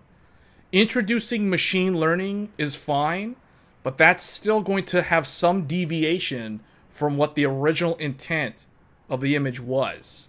Same thing with AMD's temporal or spatial based upscalers and Intel's upscaler. So it's like, as far as I'm concerned, native is the true image in its original form as intended by the developers. So yeah, so the answer was native resolution or none of the above. I kind of tried to like, you know, outmaneuver people who were gonna think maybe it's native or something. So I put none of the above instead of native. But yeah, none of the above was the correct answer. So that was it. So that's the thing. Like, it's really, really hard to tell when you're. That's the thing. Like, unless we're zooming in and doing side-by-side comparisons, and the reality is when you're playing a game in real time, especially in a combat situation, no one is going to be standing looking at, you know, like a frame and like turning on FSR and turning on XESS and turning it off and turning on DLSS. Like, no one's actually going to play the game like that. See? So, I mean, the reality is you just pick one of them. The only reason why people would use these are because they need to achieve higher frame rates. That's really the reason why these things exist.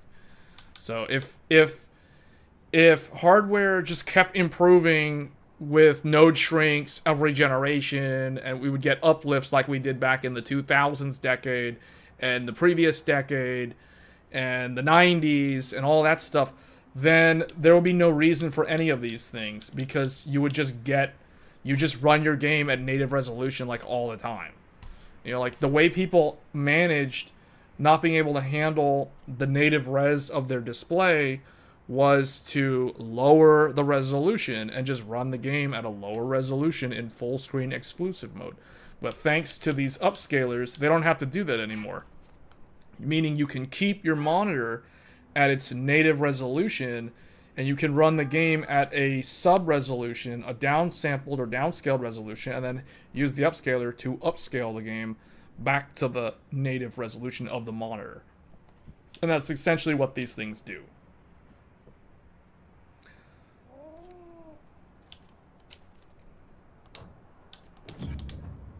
Let's see, I turned on DLSS, and you know, I actually can see some vector artifacting. I do see a little bit of ghosting there that I didn't notice with native. Intel XESS. Yeah, there is still some there. That's interesting. So I got too used to looking at it in native that now I'm noticing the upscalers do their thing. Yeah, I'm seeing it on that one too. So that's very interesting. So I actually prefer native when possible.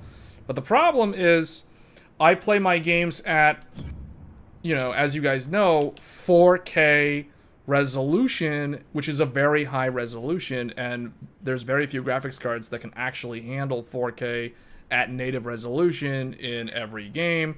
And hence, realistically, the people who I feel like should actually use the upscalers and benefit from upscaling are the people like me who are playing their games at a 4K resolution. Like, if you're playing your game at 1440p, it depends on your graphics card though, ultimately. Like, if you're playing at 1440p and you have a 4090, you should not be using upscaling. You should be using native 1440p resolution, because that will give you the best result.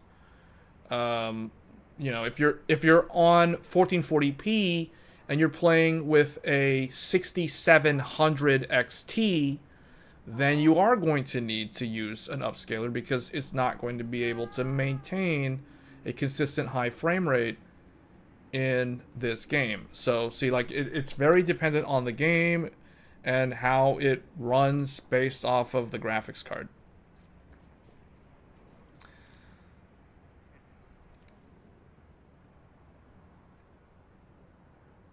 What does DLAA have anything to do with what we were talking about? Well, how would this Threadripper compare to the X3D in an esports title like Counter-Strike Blade? So, the thing with esports titles are those games are typically so old and they run so well on even 5-year-old computers that Threadripper and X3D and all these new CPUs don't even matter for someone who just plays Counter-Strike. Because someone who plays Counter-Strike can get good enough performance, if not excellent performance, on a 5-year-old computer. So that there's like really there's no point, to be honest.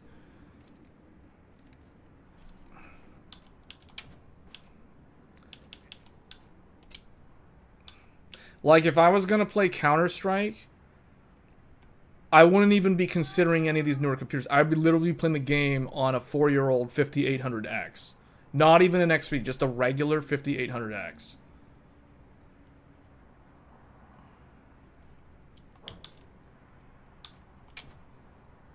But see, DLAA... So yeah, you can do like DLAA with 1440p. That's fine. I mean, that's still 1440p. That's not what I'm talking about. I'm talking about like using an actual...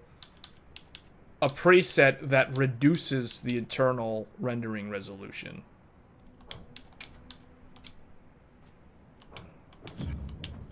Alright, DLAA with frame gen, and I do see the motion vector artifacts, although they're not nearly as noticeable as they are on the FSR implementation.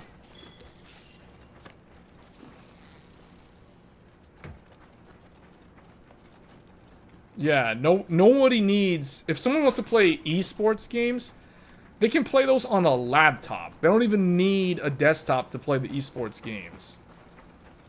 They can just connect the laptop to a docking station and use an external monitor. That's literally all they need to do.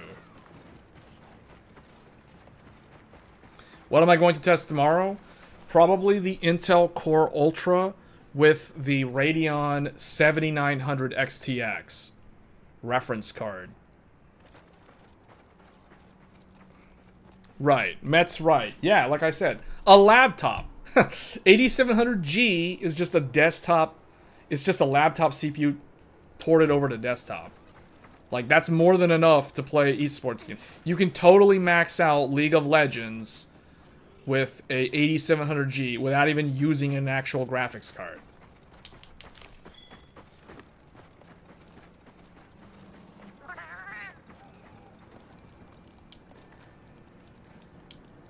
See the lighting here? This literally makes me think of Dragon's Dogma 2. This is exactly how Dragon's Dogma 2 looks at night. It just screams RE Engine. This is literally RE Engine.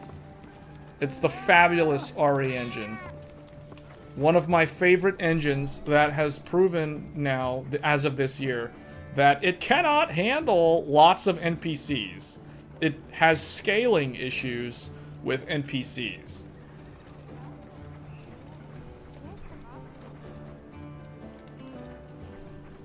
And that's exactly what I'm saying. Like, if you're gonna play Counter-Strike, you can use an 8700G and run the game at the lowest possible graphic settings, and it will run totally fine at very high frames. So it's like, man, it's one of those things where I feel like the reality is the people who are good at esports games are like people who have enough time to devote, like, I'm talking like pro level. I'm not talking about like someone casually playing Counter-Strike. I'm talking about someone who is actually in tournaments. Someone who actually goes to things like EVO, you know, and they actually attend those sort of competitive events and tournaments. Like, the people that are actually good at those games, they don't necessarily have access to the best hardware. So I think of, I'm going to use another Dragon Ball Z reference, what I'm about to say, but I think of future Trunks from Dragon Ball Z when King Cold asked him to, if he could examine his sword. It's like, can I borrow that sword real quick? And Trunks, like, let him use his sword. He tried to kill Trunks with Trunks' own sword.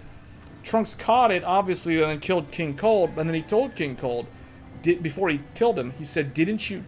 He's like, what did he say? Something like, don't you know that the weapon doesn't make the man? Something to that effect. And I think of that when I think of, like, pro-level gamers in esports titles. Because it's like, you can have the best hardware in the world to play the game, but that doesn't mean you're gonna beat, like, a pro-level player who trains, like, 10 hours a day with a team or something. You know what I'm saying? So it's like, I don't know. Like, the pro stuff, the esports stuff is like, yeah, whatever. I mean, that's kind of like, if you're into esports, that's fine. I mean, I was once upon a time, but it's like, the reality is, the adult world, I ain't got time for that.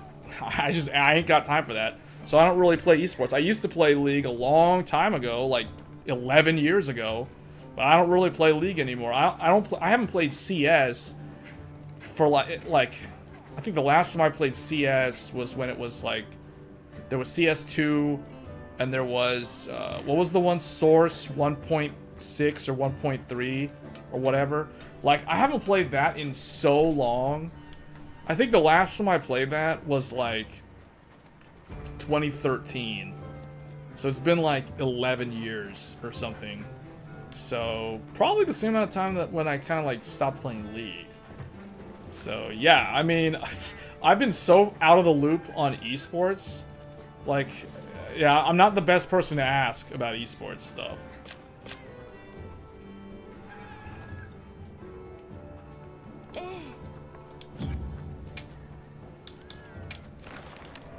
I really want to hunt this thing, but I can't because there's no... Okay, this one's... You were pretty good at online checkers back then? I mean, I was okay at chess back in the day. But frankly, I ain't got time for that stuff anymore. Like, no, I'm too busy with other things. Like, trying to, like, climb, like, ranked or ladder or whatever. I ain't doing that. No way. I could care less now.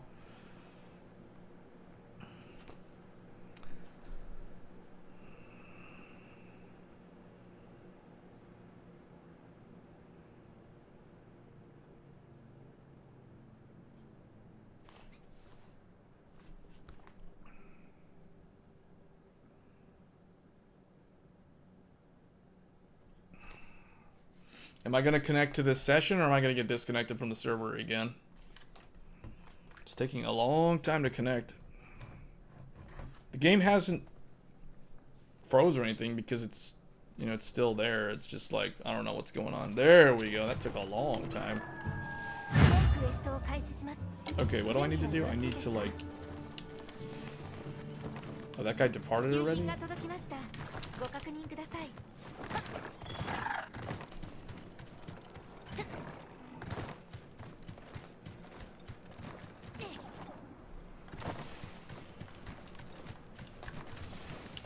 Yeah, but see, why is the game, like, the radial menu is not working, or the settings are messed up or something?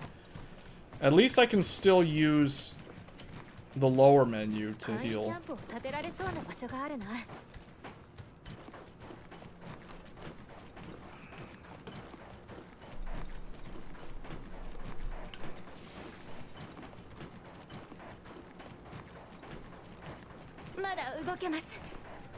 Oh, good, we got a tank. This will be the last hunt. I want to kill this one. This is the only monster that I have yet to kill on PC. Then I've pretty much done everything. I've experienced everything as far as I'm aware of in this open beta test. Raid now, here we go. The final monster. Just run Tim, I guess.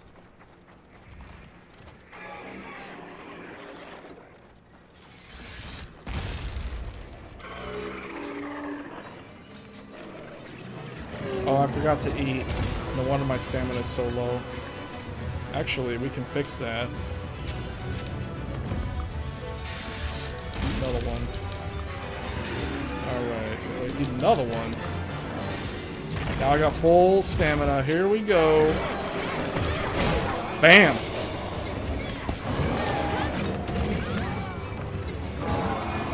Make my entrance to the fight by jumping on top of this thing's back.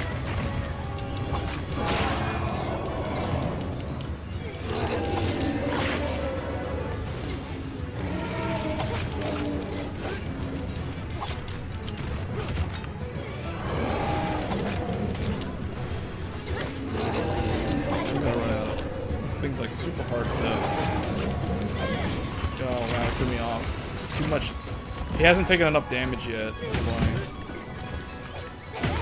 That means we're very early in the fight.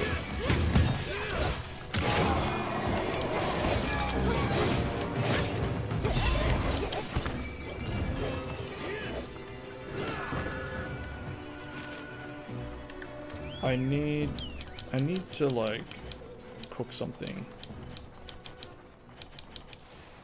Where's the thing to cook? Camping set? Oh, I gotta be near a camp? Yeah, we're gonna use the saxophone, because this is a group fight. It's like a full party of 4. So I'm basically the support. I'm playing support, to use League of Legends Esports terminology. I'm playing support. Here we go, buff everybody up. Trying to get that attack buff going. Beat him with the saxophone. Attack up. Yeah, everybody's attack went up. Or no, it didn't. I haven't done it yet. Here we go. And he interrupted me. He's like, don't think you're gonna get that. Oh, that was close. I dodged that just in time. I forgot to eat before doing this fight. Whoa, he just used Final Flash.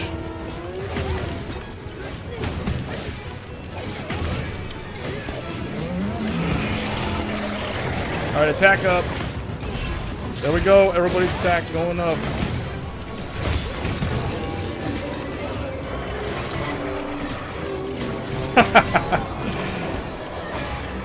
Everybody else is going so aggro on this guy.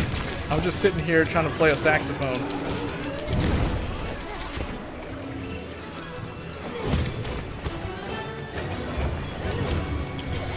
Watch out, watch out. Big explosion. Oh, we have a tank though, that's good. We've got a tank. He's using the lance so he can block with the shield. And then I'm playing support. Oh boy, that could have killed me. That could have also killed me. I noticed that the aggro is going to the tank a lot, which is good, but it's also going to me when I'm trying to do my buff moves.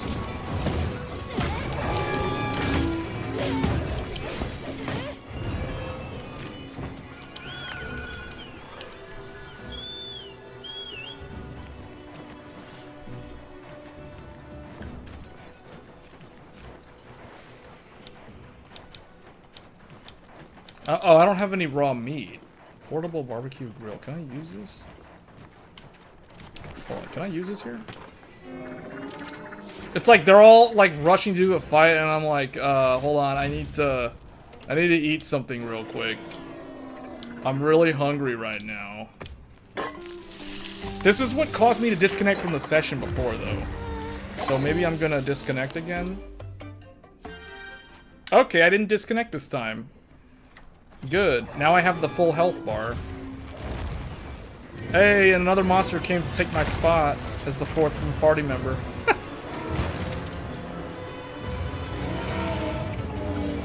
want to get this thing just in case.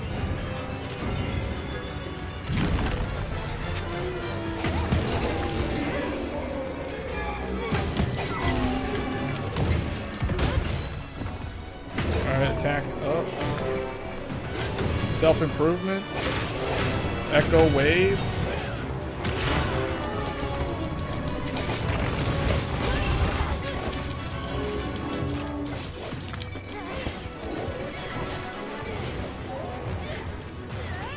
What's my, this one.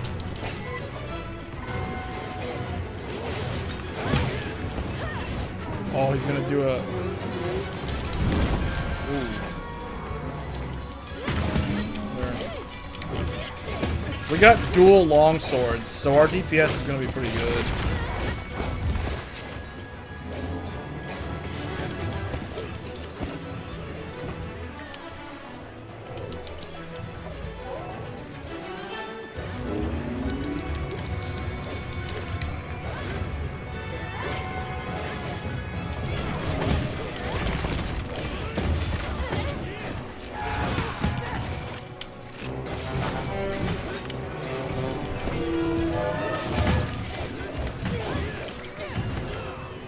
He ran off again.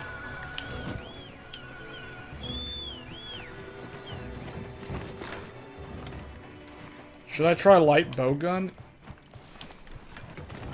Or just stick with the saxophone?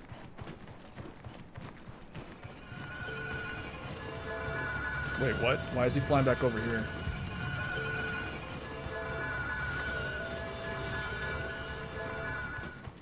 Huh? He just flew in a circle?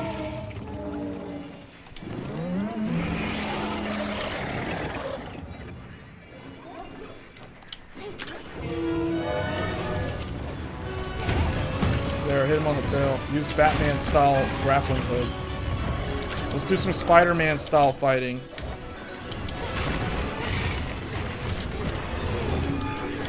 Oh, I almost hit him in the head.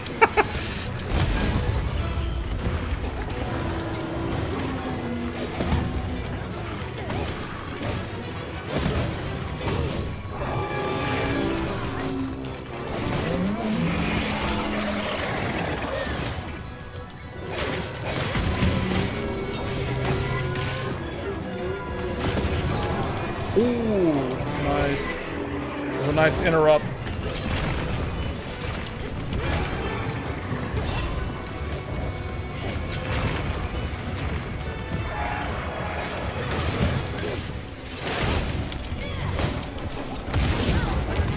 Wait, how did that? I thought it was out of that blast. That still hit me?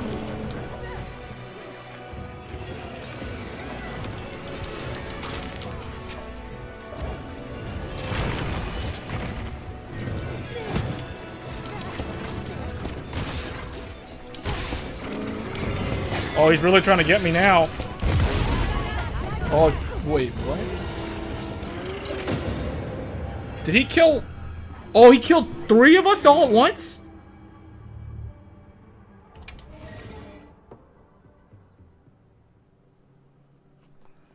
That was 3 feints in a row?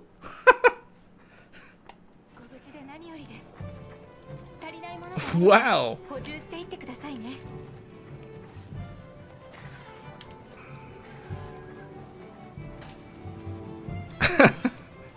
Yeah, I saw me and the guy in front of me were dead, and then there was someone else that died because you basically can have 3 people, up to 3 deaths, if you die 3 times, or if the whole party has 3 deaths within the party, that's mission failed. So he literally one-shot 3 of us out of 4 simultaneously. That's how that was an instant fail. Wow. See if anyone's still trying that. This one started 16 minutes ago. This one will probably end.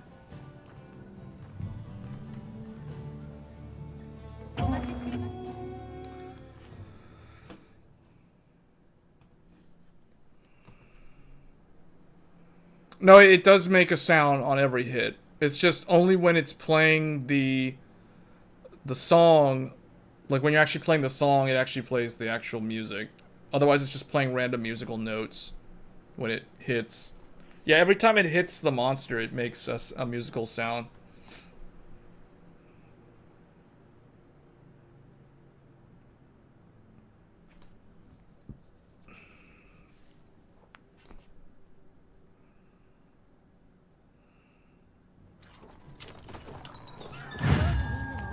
Oh wait, should I actually eat something first?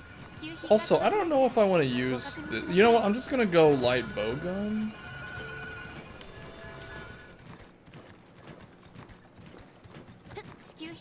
Yeah, I think I'm gonna use light bowgun on this one, so I have some range.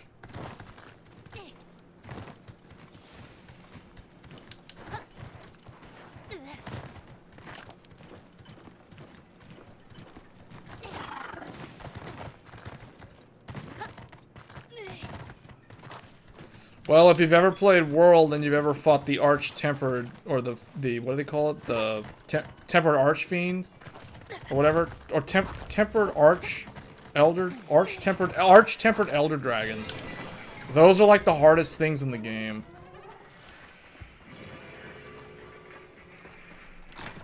Alright, how do we get this guy? Oh, well, he's getting at that guy. Alright.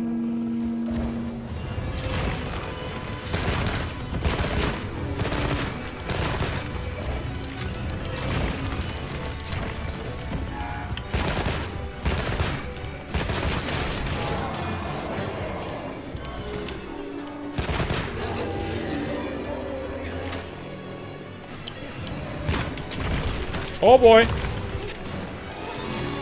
I got him with my Wyvern blast. He doesn't like me.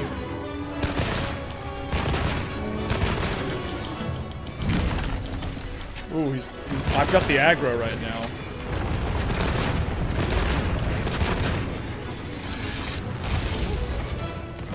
Yeah, I've definitely got the aggro.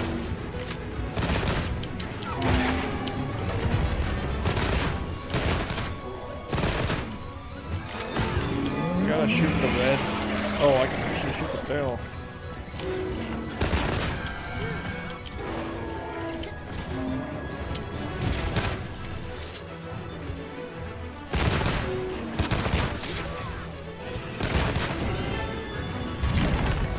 Oh, wow. Did a lot of damage.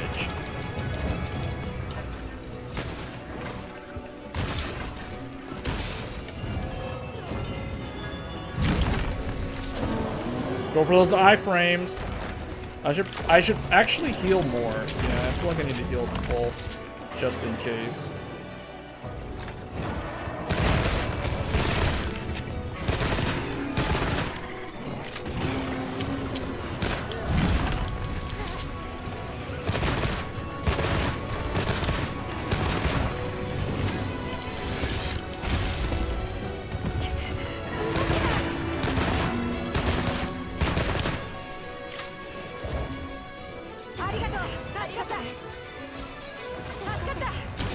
Try energy mode. What did he just do? Oh, there was a whole environmental thing. I should have tried to knock that on top of him.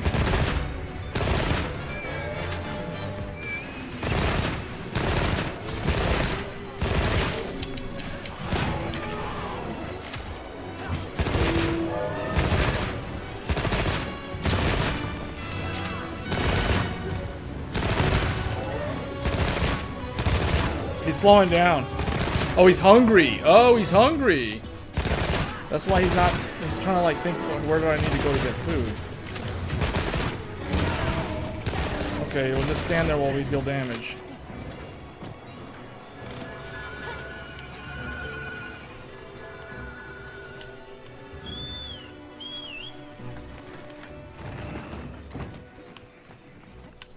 Why is the weapon automatically switching? I guess we'll stick with light bowgun. Wait a minute. Did I forget to carve the tail? Although I guess, I mean, it's the open beta, it doesn't really matter. But let me see. I want to see, because I didn't see the tail drop. Oh, there it is. I saw that it was cut off. I didn't know where the tail actually was.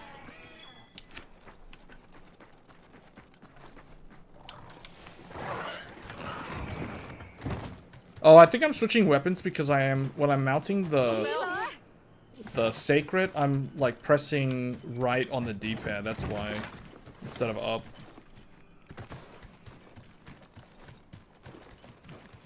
Now, granted, this is supposed to be the hardest monster to slay in the beta. So if you're able to clear this guy, you're pretty much set to be able to clear the entire game once it comes out. This fight is kind of like Rathalos from World. And the other thing is we're playing this on high rank. This is actually high rank mode.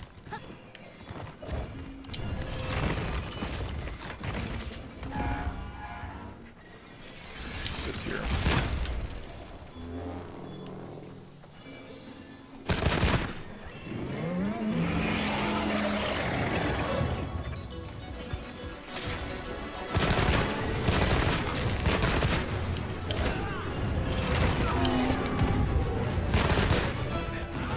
Wait a minute. Can I destroy that? Can I destroy this? Can I get up on top of this?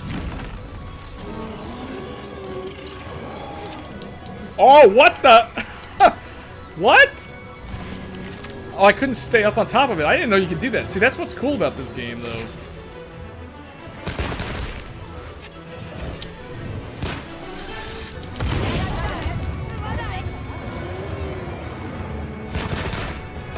Oh, the great sword person died. That counted as a... Wait, did that count as a death? Oh, this looked their HP bar went away. Oh, I guess it survived with a sliver of health.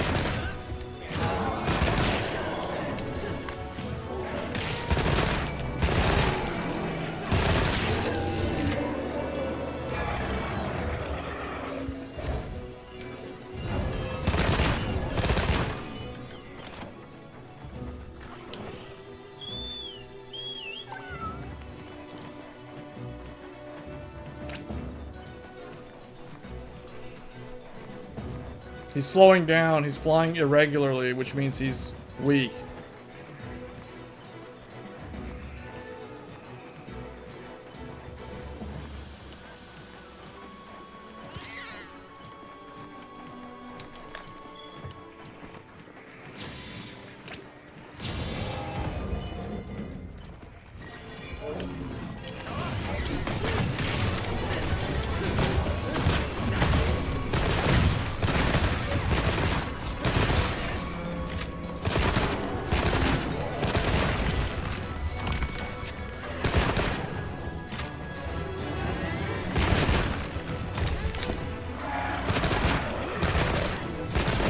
Need to hit that orange part.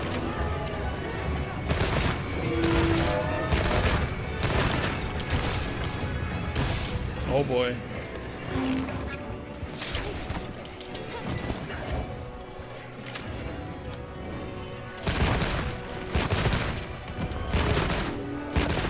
That was some janky pathing. I want him to come over here. I want him to run into that flare that I put on the ground.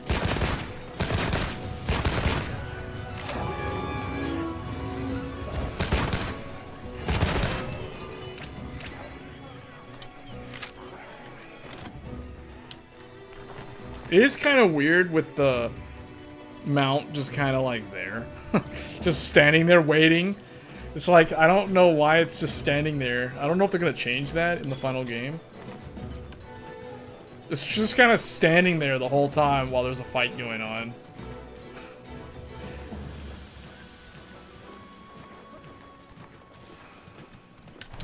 Alright, hold on. Let me see. Do I have... I guess I'll try this. Oh, he went to sleep! Okay, hold up, hold up. Do I have the bombs? Or did I already use them? Oh, I don't... I used them. Okay, hold on. I got an idea. I got an idea, guys. Hold on, hold on, hold on. Yeah, I got that too. Alright, hit him. Yeah!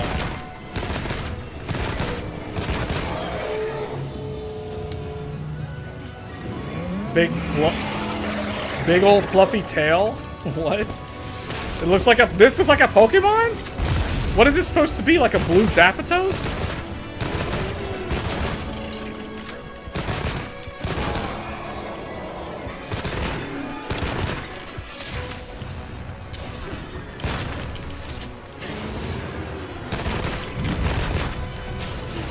Oh, he's going... Oh, wait. He doesn't have enough energy. He was trying to gather energy for that Spirit Bomb. He's gonna do a Spirit Bomb. Oh, man, he had Spirit Bomb. He almost killed the guy with the Switch Axe. Now he's going for me. Yeah, he's attacking me now.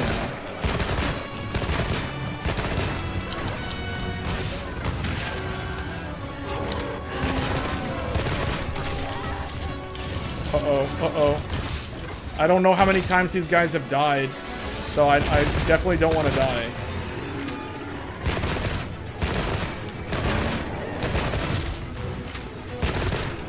Let's go with this one.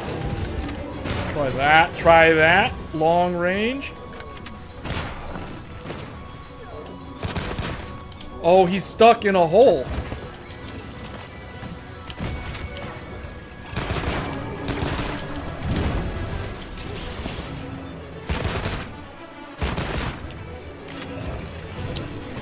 Watch out.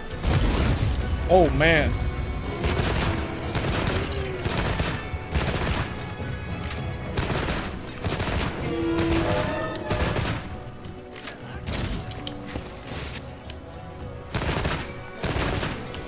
I think the tail's broken. I think the wings are broken.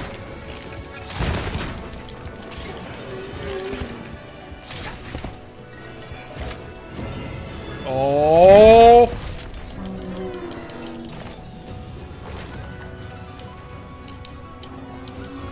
Put this on. I gotta put this on.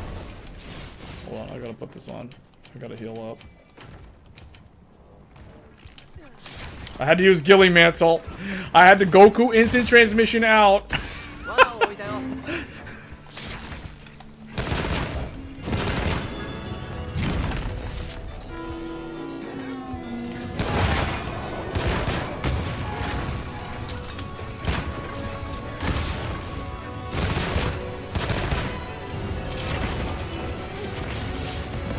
I need to remove the Ghillie Mantle and reset it.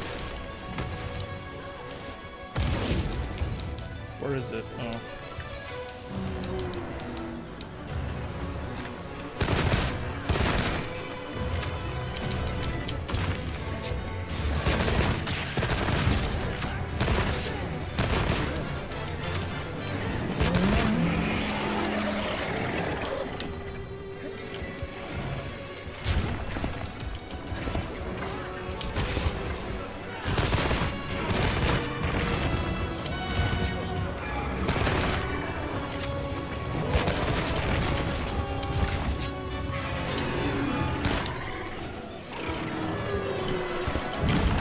Oh, he almost hit that. Okay.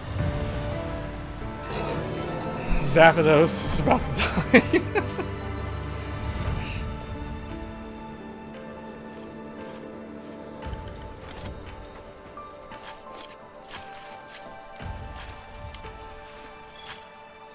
But I got a tail from carving the head. What? I got 2 tails from carving the head. It's RNG, but still, that's weird. Carve the face, you get a tail.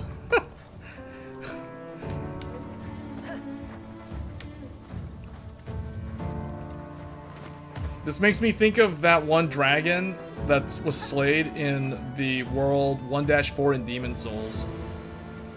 With those guards standing on top of it.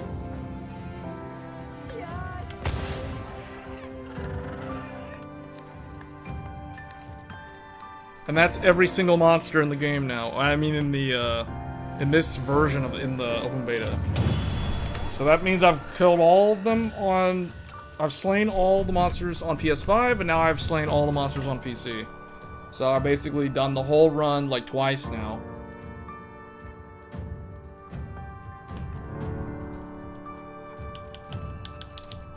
Ooh, I got the certificate.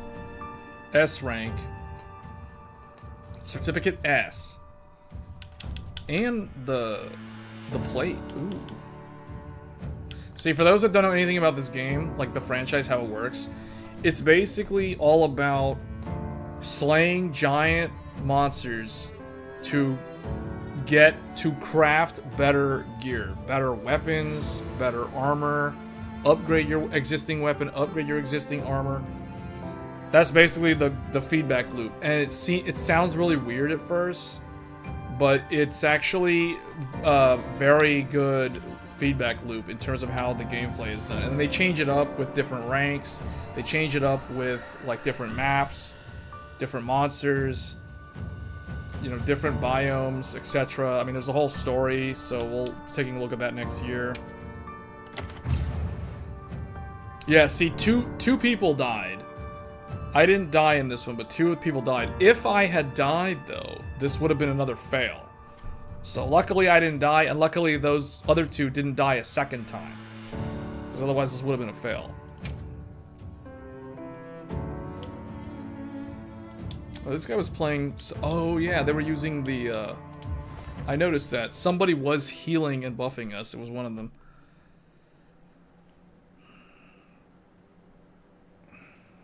Alright, well, that's pretty much going to do it for how the game runs at 4K on a... Just to show the specs again.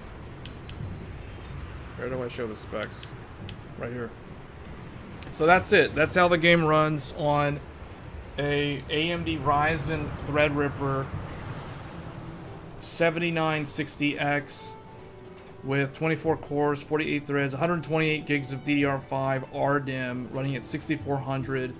We have an nvidia GeForce RTX 4090 and 24 gigs of VRAM on that GPU. This is the GPU driver. It is definitely not the latest driver, because I never update my drivers, but this is on, I think this driver is from September or August. I think it's September. And then direct storage compatible. I guess this implies that the game utilizes direct storage. So ideally, you want to install this game on a NVMe PCIe SSD, not a SATA-based or SATA-based SSD. That's going to cover it for this PC. We'll be back tomorrow with the game running on an Intel Core.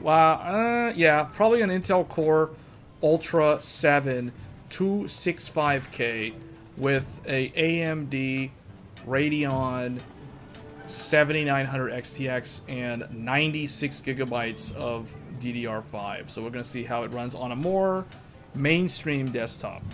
Yeah, we're going to take a look at how it runs on Core Ultra, because I'm very curious to see how it runs on that desktop, considering the performance regression that CPU has for MMO type games like Final Fantasy XIV, for example.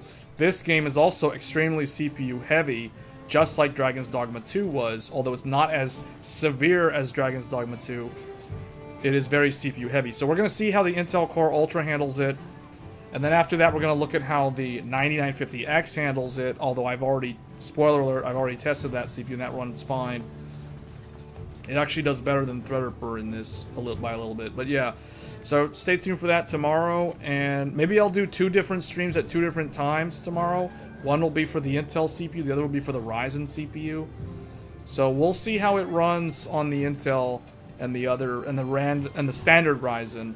And then after that, if I do cover it again, it'll probably be on a 7950 X3D to show a Zen 4 X3D, just so I can cover all my bases. So we'll have covered Intel, latest and greatest. We'll have covered standard Ryzen, Zen 5. We'll cover Zen 4 with X3D, and we'll have covered a Workstation Threadripper. So anyway, that's going to be it for this stream. Thank you guys for tuning in, and I will see you guys similar time tomorrow evening, if not earlier, to showcase one of the PCs, and I'll probably do another stream after that one showing the other one. But the streams tomorrow will probably not be as long as this one, just because this one was kind of like the full, like me clearing all of the stuff in the demo, or in the beta. So alright guys, take care, I'll see you tomorrow. Thanks.